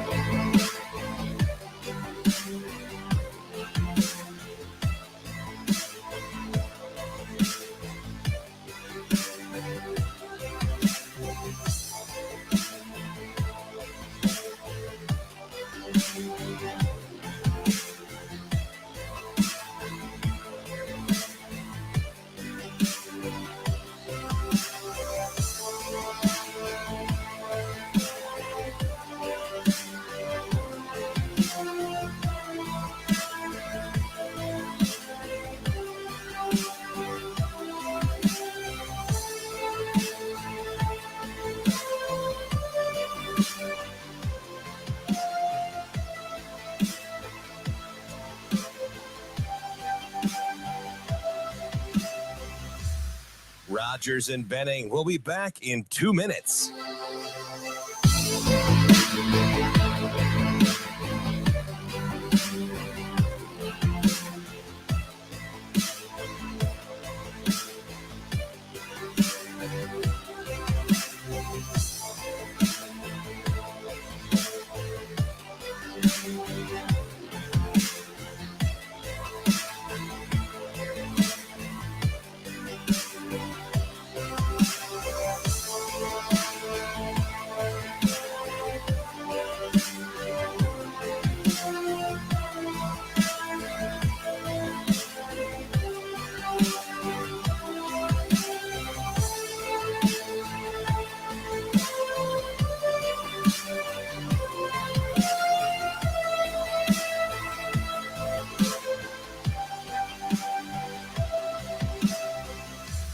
Rogers and Benning will be back in 1 minute.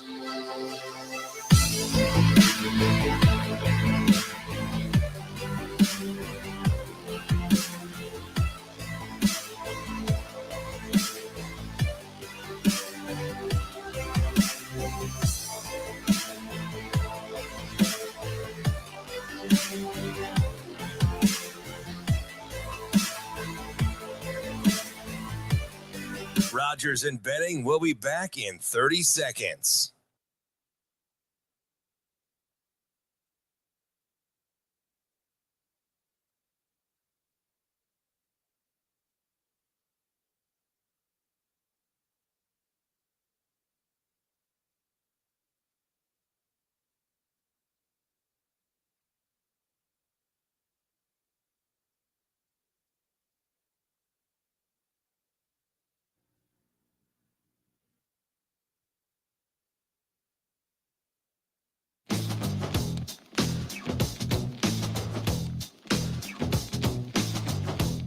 Coffee and Cream on Hail Varsity Radio with Andrew Rogers and Damon Benning. Welcome back. Coffee and Cream in our final hour. Ravi Lulla gracious enough to fill in while Andrew Rogers is in Lincoln. Talk about practice. Practice, not a game. But speaking of like where folks are, fresh off of vacation, and I'm happy that he's like, yeah, I may be a little out of the loop, but I'm never too far because I am Michael Bruntz from 24/7 Sports. Bruntsy, how are you? Did you get right back on the horse down in Lincoln today? Yeah, I did. I got some mental reps over spring break, so I was ready to go. Before I get to football, let me go back to something that you jinxed a month ago when I tried to I tried to talk you into Nebraska having enough depth on paper to win more midweek games.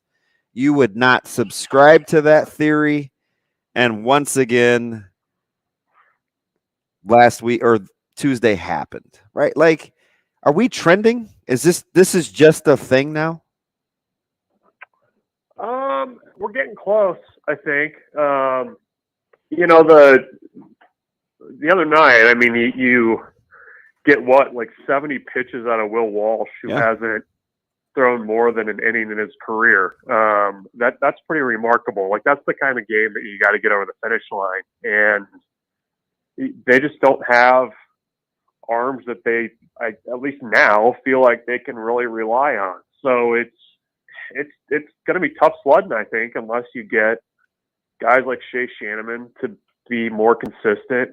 If you can find somebody to step up, I'm a little surprised that we haven't seen some more of guys like Rizzo, the A&M transfer, Ornelas. I was a little surprised that he wasn't an option too. I know Shanneman wasn't available, and Perry had been pretty knocked down from pitching a couple times against Nicholls State, but that's a tough place to be in when you're trying to protect the lead late and you just don't really have a ton of faith in who's coming in to throw strikes. So it's tough. Big Ten play starting, you're going to need Olsen and Kaminska to get deep on Fridays and Saturdays and buckle up on Sunday, I guess. That's going to be, I think, kind of the recipe, unless they can get that the starting job on Sunday figured out and maybe an arm or two to step up. We've seen this before in some other sports with Nebraska's fan base and like, you're too connected to Cosgrove or your Buddy Hire and, Chenander or whatever. Do you hear those rumblings with Jeff Christie in Lincoln, or is it a little different because he's one of our own?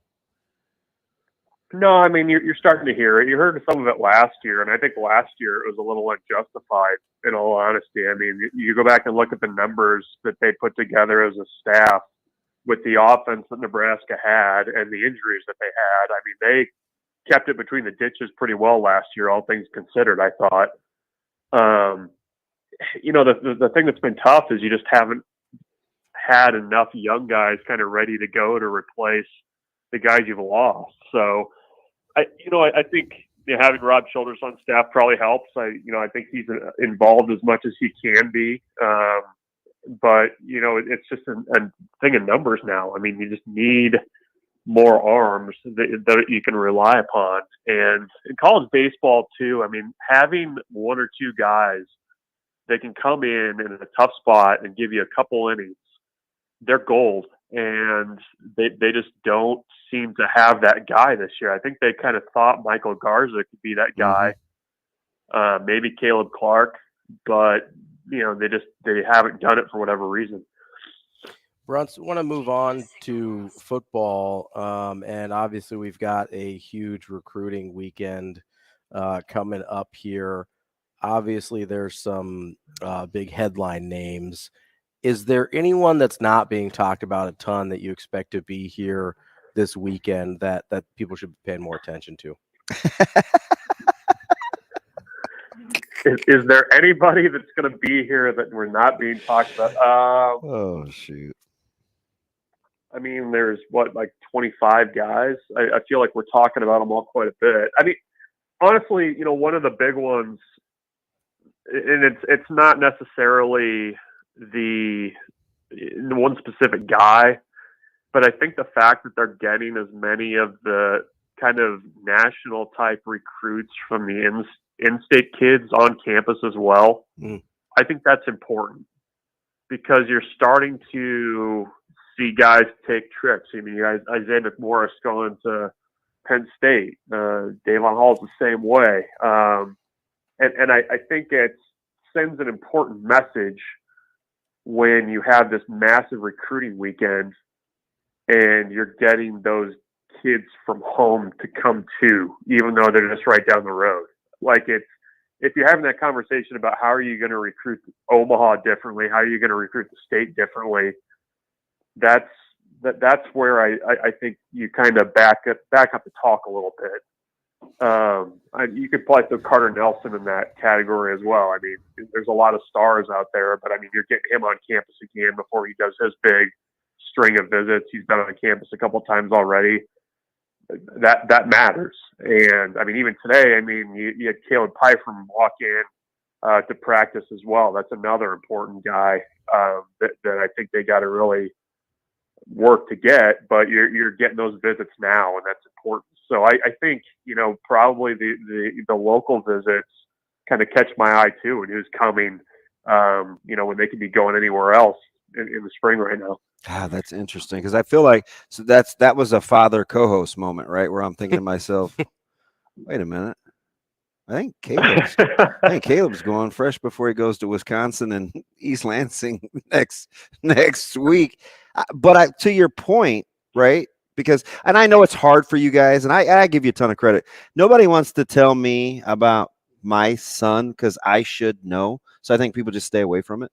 But I don't. So you guys talk to him probably more than I do. I know Shafe and a couple of other guys do. But anyway, on the heels of that, though, Bruntz, how difficult do you think it will be? Because they are on campus at the same time, and there will be the tendency to compare and contrast. Yeah, no, that's fair. I mean, that's an interesting question, I guess, given everything. But yeah, I mean, Kevin Father co-host moment, I guess. No, it's fair. I mean, and that's kind of the flip side, I guess, and not even, the local angle to it too. But I mean, when you're hosting a huge recruiting weekend like that, how do you make sure that nobody's kind of getting lost in the shuffle and that everybody's getting the attention and everybody's building that relationship with the coaching staff and, seeing who they need to see and that kind of thing. That's something you have to be aware of, I think, as a staff when you're hosting something like that. And, certainly with the in-state kids too. I think, that's something you have to be concerned about. I mean, you could spin that too, right? Like, we've got the, 3 of the top 10 recruits in the country in town, and we want to make sure that you're there, right there with them too. So I don't know. I mean, that's how you navigate that, I guess, is maybe where Matt Rule and his staff makes their money. Bruntz, I want to move on to spring practice here. I know that the tendency, especially with a new coach, is to kind of read too much into everything. It's the first time they're actually on a football field, so we're going to do that even double now. What do you hope to, I guess, learn or take away from a spring session? I know we're only a week in here, but what are you hoping to find out throughout the spring? Oh, probably a locked-in cement win-loss record for 2023. I mean, that's probably what I'm looking for. 9-3, lock it in. Yeah, I'm already booking my flight to Orlando for the Capital One Bowl. No, I mean, I think what you're looking for is just you're kind of looking for difference and what's new and, what's maybe being done differently from what you'd seen before. I mean, that's kind of what you're able to do. You're also kind of looking to see who the heck all these new guys are, because, by the way, they've overhauled the roster, and you don't have single-digit numbers right now, so everybody's wearing different numbers. And so there's a lot you can kind of take in there. But I don't know. I mean, the energy, the organization, I think stood out to me this morning for sure.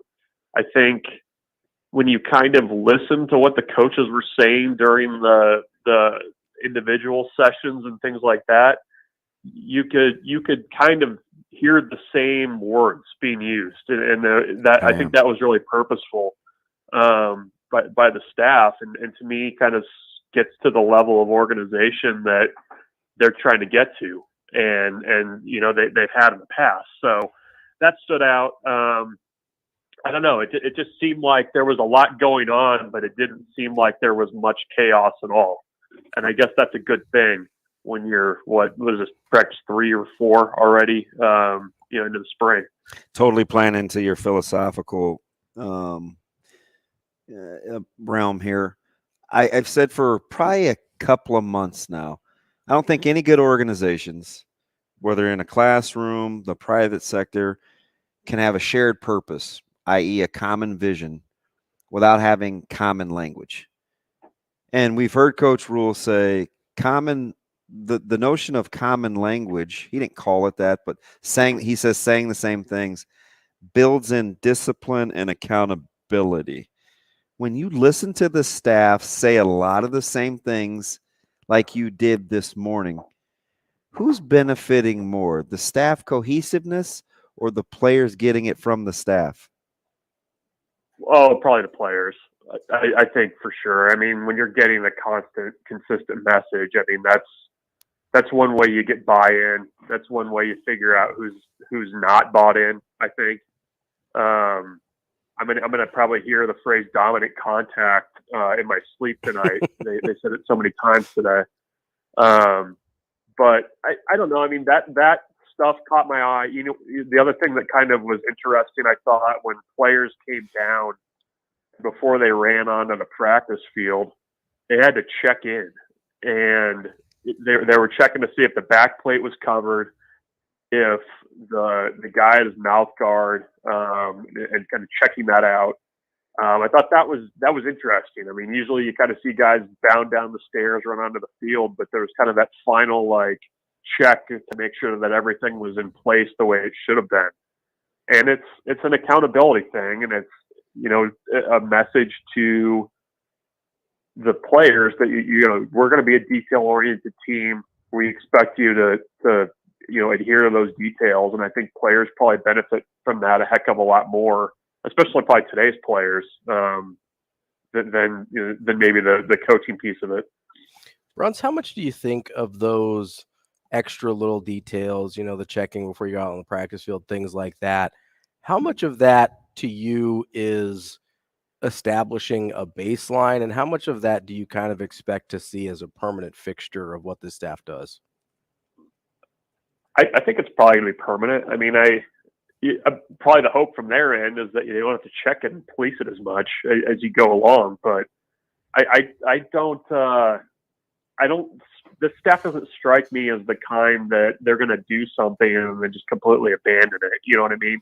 I think if it's something that they're going to do and it's something that they value, they're going to continue to do it. At least that's my read on things so far, is that they say they do what they say, mm-hmm. and they, kind of live that. And I think that's kind of all part of it, is just the little detailed things that matter now, and kind of getting everybody on the same page. The hope is that it helps you in November when you're trying to beat Minnesota in a 1-score game.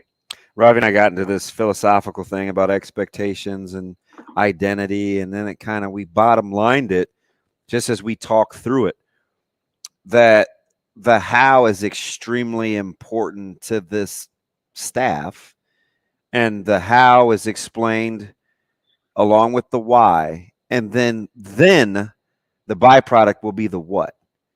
Did you get that sense, or is that the right order when you watched the dialogue, the checking in, the back plates? It sounds like you're describing a lot of how, mm-hmm. without even knowing that we had this conversation this morning. Yeah, I mean, it's funny because, I mean, the why, it's kind of a lazy parent take, right? It's like, because I said so. the why to me is like, okay, this is who we are. Like, this is what we do. And I think they've probably gone to great lengths to explain things and why they do things. But I mean, even Matt Rule the other day was talking about, they wanted to make sure that guys were, wearing the right uniform, and they were dressing the appropriate way, and kind of making sure that guys are dialed in that way. I mean, you had, offense and defense wearing different colored pants today. I noticed that. Like, that was a change that they had made. I mean, I don't know if there's some grand purpose to that, but it's just something else that these guys have to kind of keep an eye on. I mean, it doesn't strike me as one of those things where it's like the what was the 3-inch Bill Callahan playbook or whatever that everybody kind of lost their crap about. That, I don't know if it really mattered that much, but I mean, I think these guys are just kind of trying to set a culture, and I think this is part of what they've seen work in the past, and what kind of matters.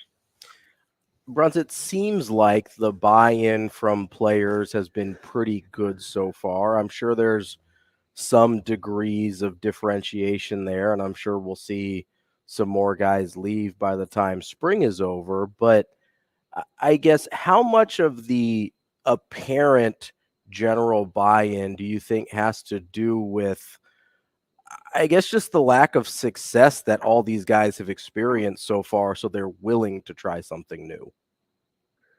I mean, that's part of it. When you haven't been to a bowl game since 2016, I mean, I would be at least open to other ways of doing things. I think that's part of it. I mean, part of it's, I think you kind of have a little bit of a honeymoon period with the new staff too, where you're doing things new, you're trying things out. Everybody's got a clean slate, and trying to compete for their spot on the depth chart. I mean, I agree with you. I think when that portal window opens in April, we're going to really see who's bought in and how bought in they are. But right now, I think guys are kind of getting used to the way of doing things, and I think it's almost kind of like when you rearrange like a room. You rearrange the furniture in a room, and it's like, okay, this feels fresh, and it gives you a little energy. Like, I feel like that's kind of where they're at right now with the staff. Let's just hope that eventually you don't realize you're still sitting on the same futon. Hey, Bruntz, the last one from me. I think it's interesting that the fan base is very reluctant, I think, to put both feet in, and I get it, right? It's just it is what it is. But when you're going through your checklist of what you think has kind of ailed this program the last 10 years, without seeing wins and losses yet, are they hitting your benchmarks? Through 3 spring practices. Just since the staff, like we wanted accountability, we wanted discipline. Like, there's all these things I think we wanted. Are we seeing? No, I get what you're saying. Yeah, I think that I think the way that they talk about what they do, and the reasons why they do what they do, I think that has kind of piqued my interest a little bit. I mean, I think there's a lot of thought and deliberation about, the way they practice, the way that they build a culture, and they try to get guys on board. And I think it's been an issue in the past in my mind, at least, it's been an issue of discipline, and how do you kind of rise above and make those 4 winning plays in a tough game to come out on top. And at least in my mind, that those were often issues of discipline, and in some cases, not being able to kind of keep your emotions in check when things got a little bad on you. Thinking more like the Pelini type era.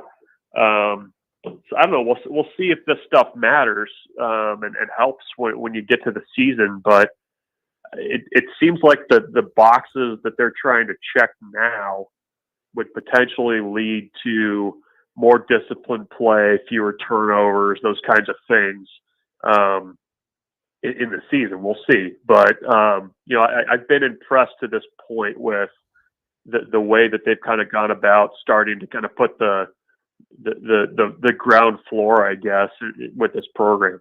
Bruntz, I'll get you out in this. You're one of the talented guys, obviously, in our media that can write and talk, which I think it's hard to do. Either sometimes you're a good writer, or you're a good talker. You hit the trifecta though, because you're really good with the camera.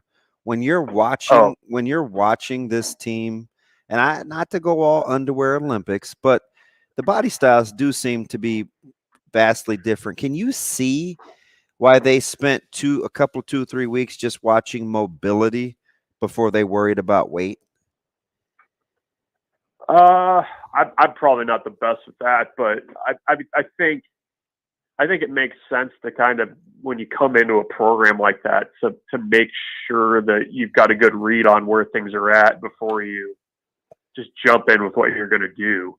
I didn't notice a ton of guys today that looked like significantly bigger than the last time we saw them, or just like these had put on tons of weight, which that was different. In the past, you'd see a guy put on 20 pounds and looked great coming out of the winter, but it seemed like it was much more smaller games, a little bit more of the focus on the mobility, like they've said and like you said. But that was the only guy I can really think of that I was like, oh wow, that looks completely different, is like a Ruquan Buckley was a little bit bigger than I remember it, but. I think that makes sense in my mind, that my pea brain at least. Or a Nash Hutmacher that looks significantly smaller. Yeah, I didn't see a ton of D line, so that's noteworthy, I think, as you get into spring. Fantastic stuff, Bruntz. Appreciate you hopping right back into it from vacay, man. Best wishes this weekend and enjoy it. Thanks, guys. I'm a big Bruntz guy. Oh, me too. We talked about this last time. We go way back. I know, right? We go way back. And I'm gonna stop saying that every time we hang up with him. But no, so to kind of go further into the question you just asked him to end there in terms of the mobility and things like that. The movement patterns are really, really important. Mm-hmm. And that's, if you don't have that part down, the weights only make it worse. Because if you've got bad movement patterns and then you start loading bad movement patterns, you get locked into bad movement patterns. Okay. So if you don't figure out the right movement patterns before you start adding a load to that, then you're going to make things worse. You'll be stronger, but you'll be worse at what you're trying to do. You might be a better lifter. You'll be a worse football player. Yeah, 100% So agreement. Locking up those movement patterns is way more important than the extra 2 weeks of, I could have added this much more on these lifts. Yeah, they didn't even worry about it. And that's the first time, and it's not what I would call novel. Mm-hmm. It's the first time that was talked about openly here. Listen, we watched these guys. Mm-hmm. We stared at their movements and recorded them for a few weeks before we even discussed how we're going to lift. I just want to watch the guys move. Because that's how it's like a doctor, right? You're diagnosing what needs to be worked on. You can't just go to a doctor and be like, hey, give me the medicine. He's like, well, what are your symptoms? What does it look like? I need to know. Well, generally speaking, back after this on Coffee and Cream with our main man, Hail Varsity's own Jacob Padilla. Rogers and Benning will be back in 4 minutes.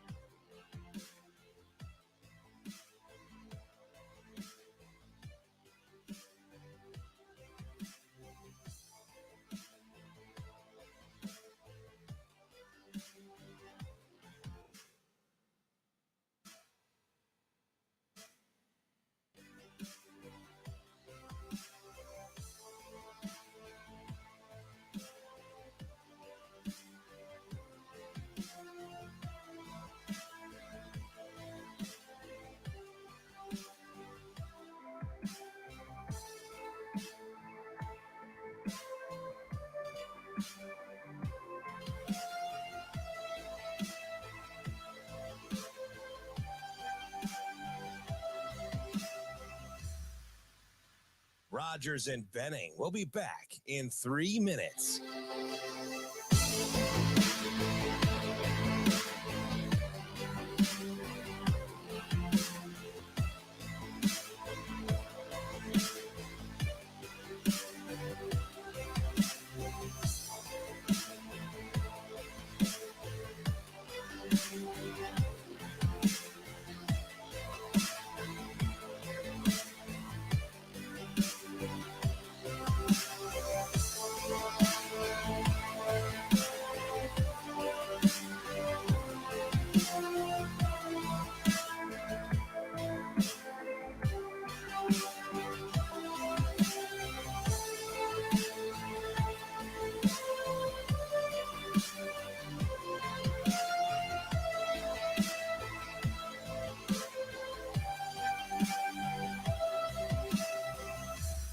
Rogers and Benning will be back in 2 minutes.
Coffee and Cream with Rogers and Benning on Hail Varsity Radio.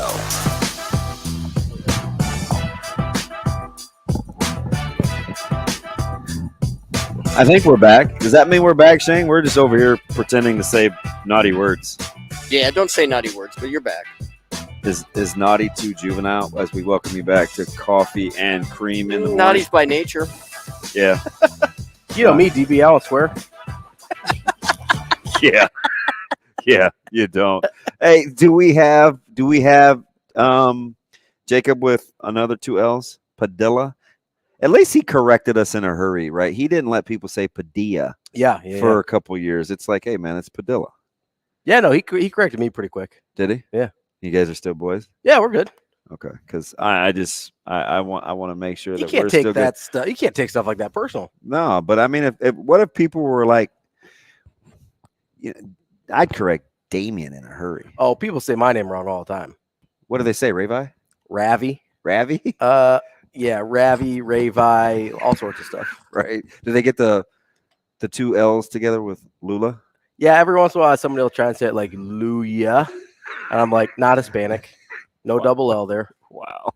I mean, that's the Hispanic way of pronouncing Right, double L. like Llamos. Yeah. LLAM. And I'm like, yeah, it's not the Hispanic pronunciation. It's all good. All right, Shane, is he with us? We're here. We got him. Young Jacob Padilla with Hail Varsity. Jacob Pirtle. Jacob, good morning, man. How are you? Hi, guys.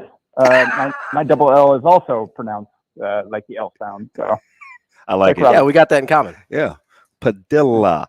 So, listen, man, fantastic cover piece with Derek Walker. I fell in love after kind of reading and maybe it was you and I don't know where it originally started, but the 25 years old, the waiting 384 days to play, getting off to the rocky start, man, he was an easy guy for me to cheer for. What'd you find out?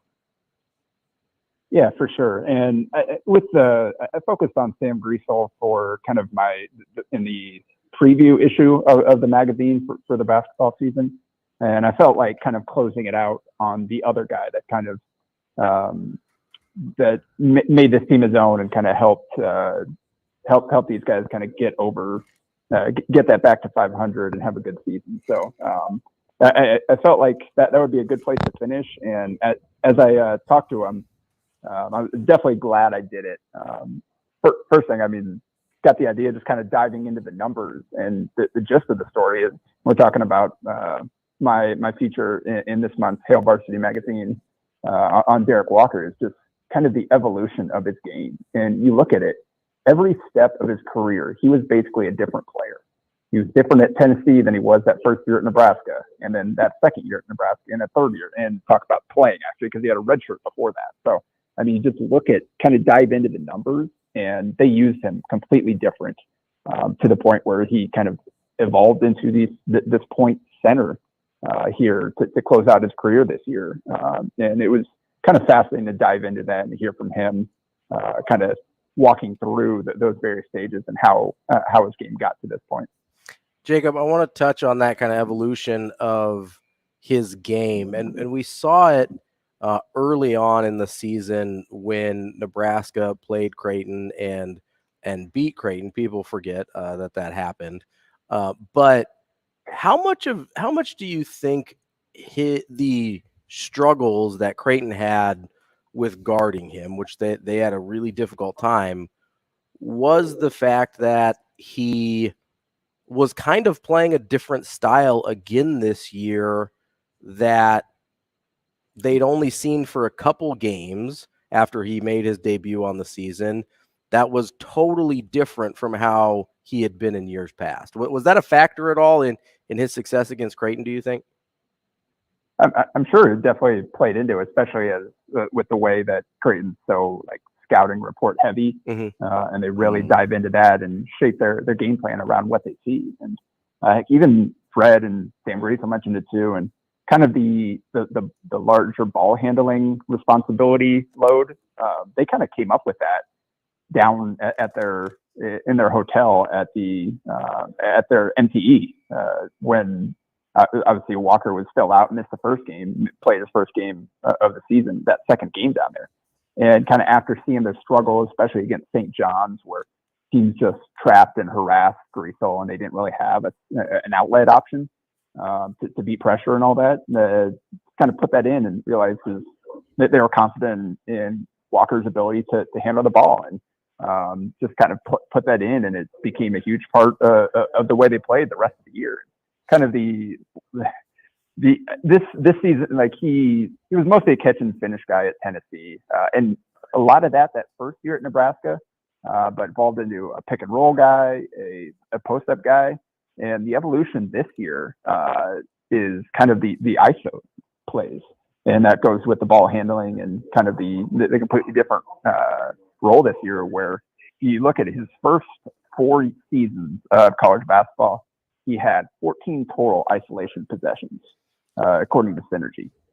At the end of the regular season, because I didn't have time to update this with that tournament game, but he had 53 of them this year. It was his 4th most common play type, and he was really good at it. Almost 1.1 points per possession, 82nd percentile nationally. That was spot ups, the other one where you catch on the perimeter, kind of face up and attack. He was 1.2 points per possession as a roll man this year. ISO was almost 1 point per possession, 78th percentile. So like he just completely he became a playmaker, and this doesn't even factor in the assists. And I kind of wrote a story during the season about the Keisei Tominaga and the connection that Walker had with him. And so they just continue to find different ways throughout his career. Like, all right, let's try this. Oh, he's pretty good at that. All right, let's try something else. Oh, he's doing really well with that too. And he really adjusted to the players that were with him. The pick and roll deal was like Alonzo Verge, for all his flaws, he was a really good pick and roll ball handler, playmaker, passer. And those two had phenomenal chemistry. And so that was a huge part of Nebraska's offense last year. This year, Sam Grace was a completely different type of point guard.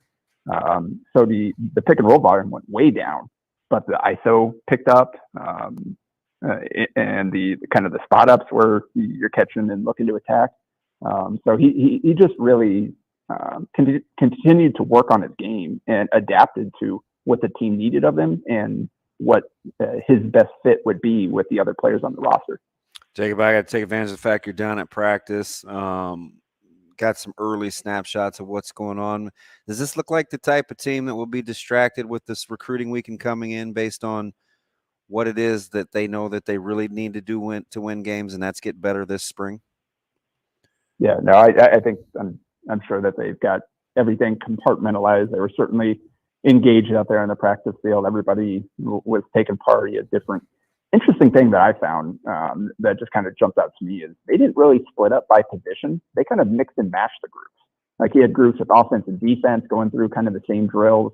You had groups with different players from different levels of the defense. You had linebackers and DBs mixed in with defensive linemen. And so like they didn't really split up into the kind of their positions until like late in the practice window we got. So I don't know exactly what the kind of the method behind that is, but it was certainly something that stood out to me from what we saw today. But yeah, you've got the coaches out there taking part, being active, obviously speaking up, Lulla walking around and kind of overseeing everything, and made sure to probably the funniest thing saw today is Tommy Hill was back out there.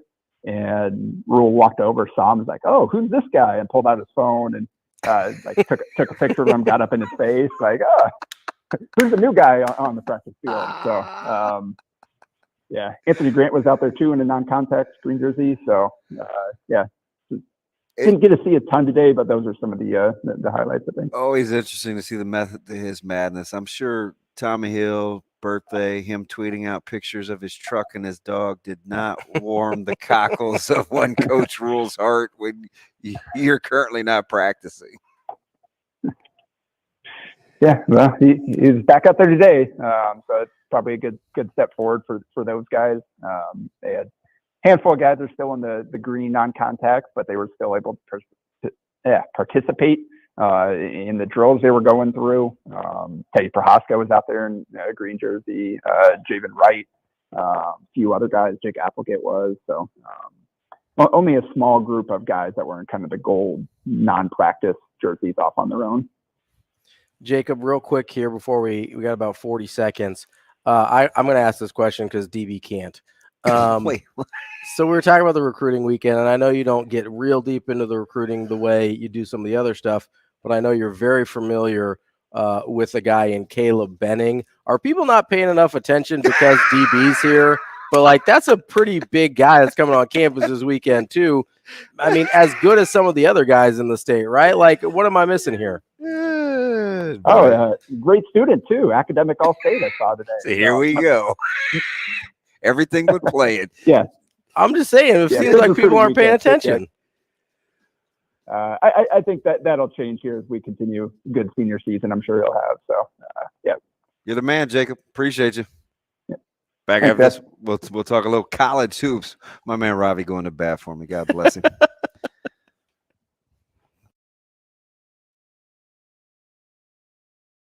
Rogers and Benning will be back in 4 minutes.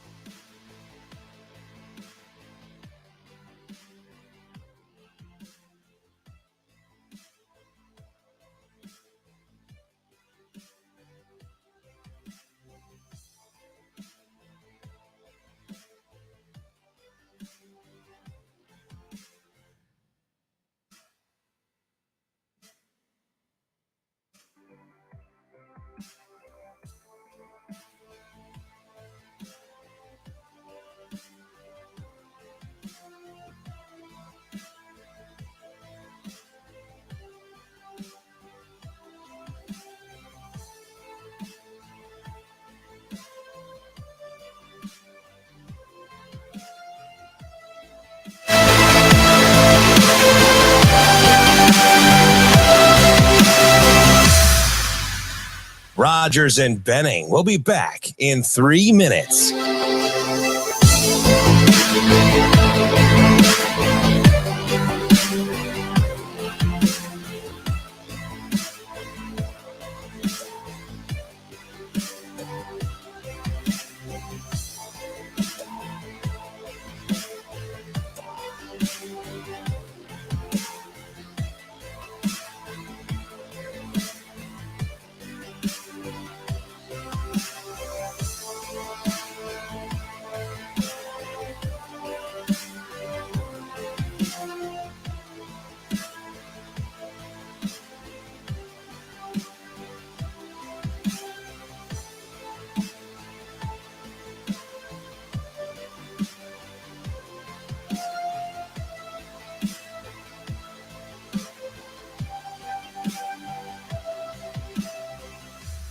Rogers and Benning will be back in 2 minutes.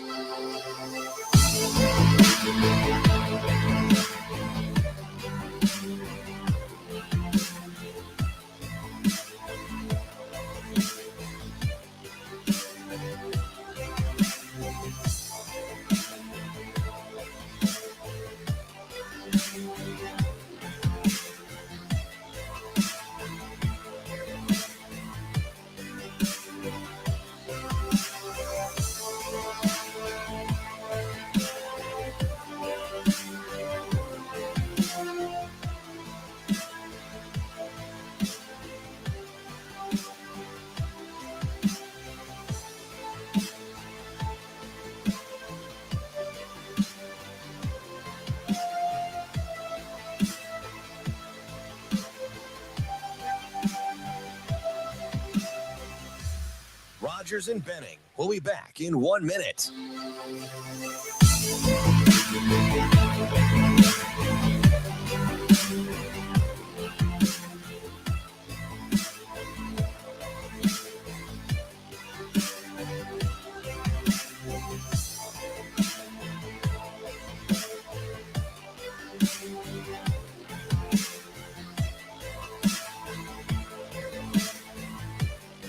Rogers and Benning will be back in 30 seconds.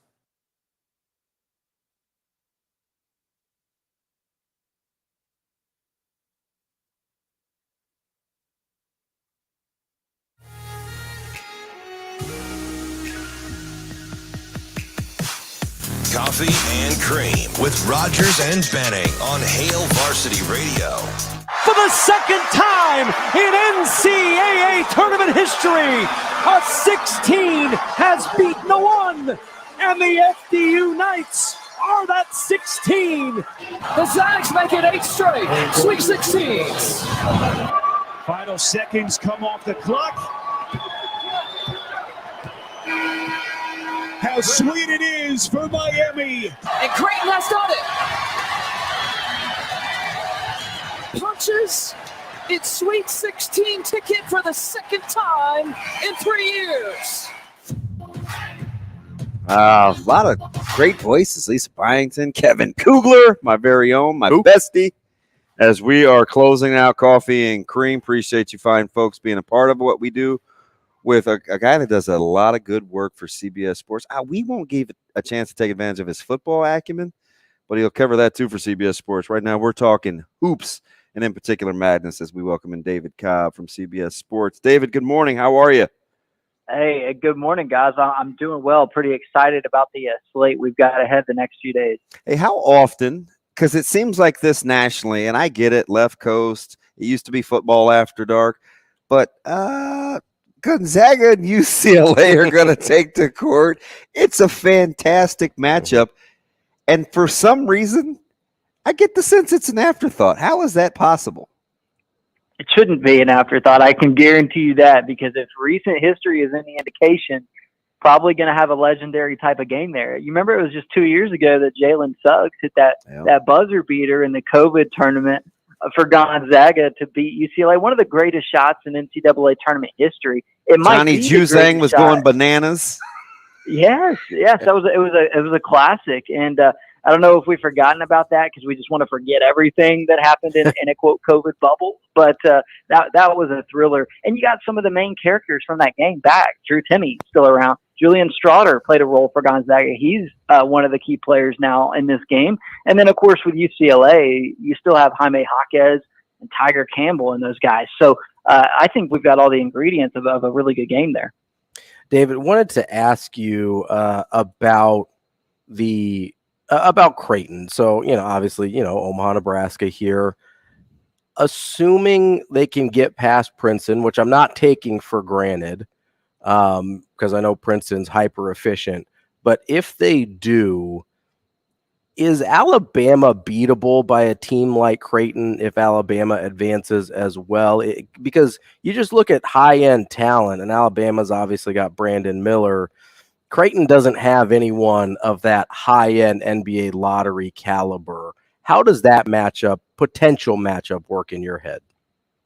Yeah, yes, Alabama is beatable. Now it's a 1 in 10 type of chance, even for a team as good as Creighton, because what you need for Alabama to go down this weekend is a bad game really on both ends of the floor. And the only time that's really happened to Alabama this season was back in January. They went to Oklahoma for the Big 12 SEC Challenge. Random game. They were on a roll. I think they'd already made it up to number one, and they just got spanked, lost by 24 to a team that didn't even make the NCAA tournament. And it was a bad shooting night. And then Oklahoma had some dudes who just started going off.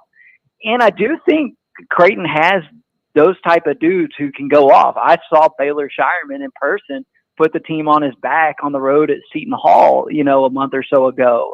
I was really impressed with that. And then, of course, Trey Alexander can do that. And obviously Kalkbrenner in his own way can take over a game. So, yes, Creighton is capable of beating Alabama, but you need that rare combination of Alabama being off offensively and then off defensively as well, because they're just elite on both sides of the ball. But Creighton is disciplined enough. Creighton is well coached enough. And the thing that I kind of like about the matchup for Creighton is, they don't go super deep. So especially with Mason Miller out, I mean, they're gonna have guys out there who get in a rhythm, and if that's a good rhythm, then it could give Alabama trouble.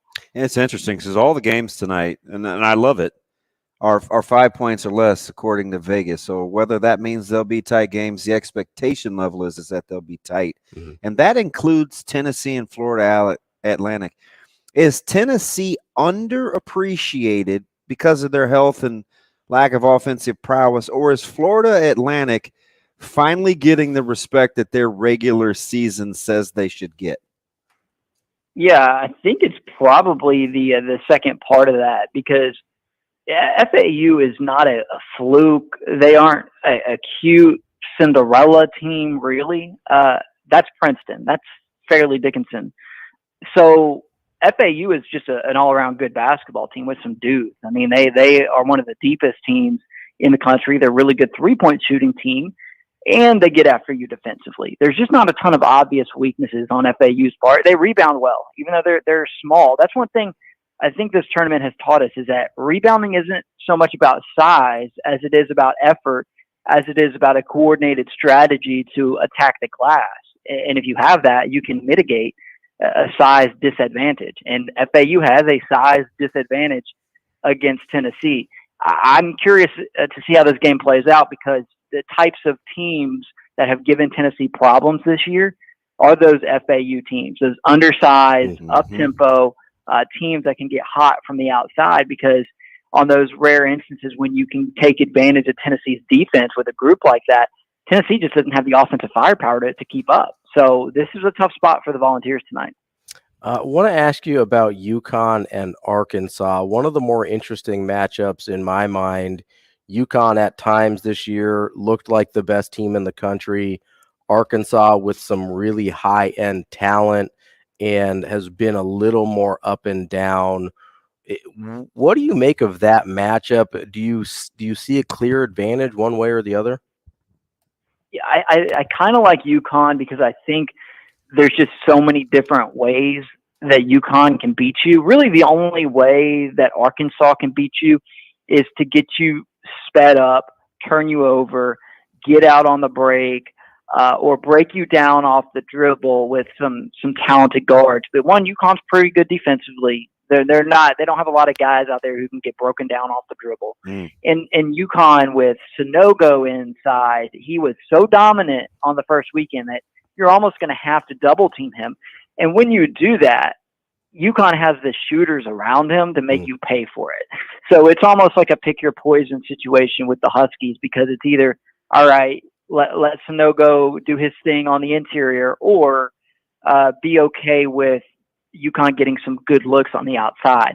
And I think one of those two things is going to work for UConn and make them really tough to beat this weekend, because they have returned to the form that you mentioned. They were one of the best teams in the country at times this season, and they're starting to look like it again. So you never doubt Eric Musselman this time of year for sure, but he has squeezed every bit, I think, out of this Arkansas team that he possibly could.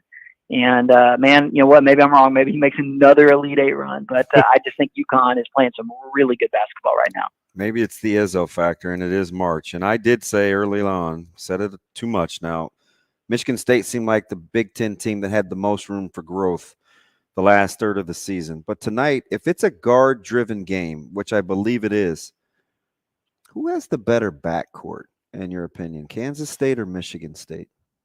I lean a little bit towards Kansas State in that matchup. Marquise Noel, we saw what he did against Kentucky, and that's kind of who he's been all year. Undersized guy, began his career at Little Rock, transferred to K-State, stayed through the coaching transition from Bruce Weber to Jerome Tang. This guy has been around the block. He is a grinder.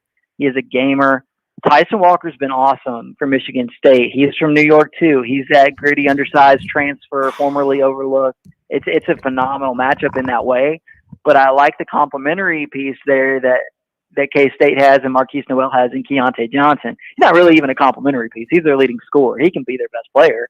Noel's maybe the more interesting story tonight, but Keontae Johnson, boy, he's got a story himself, having collapsed on the court at Florida. It looked for a while as though his career may be over.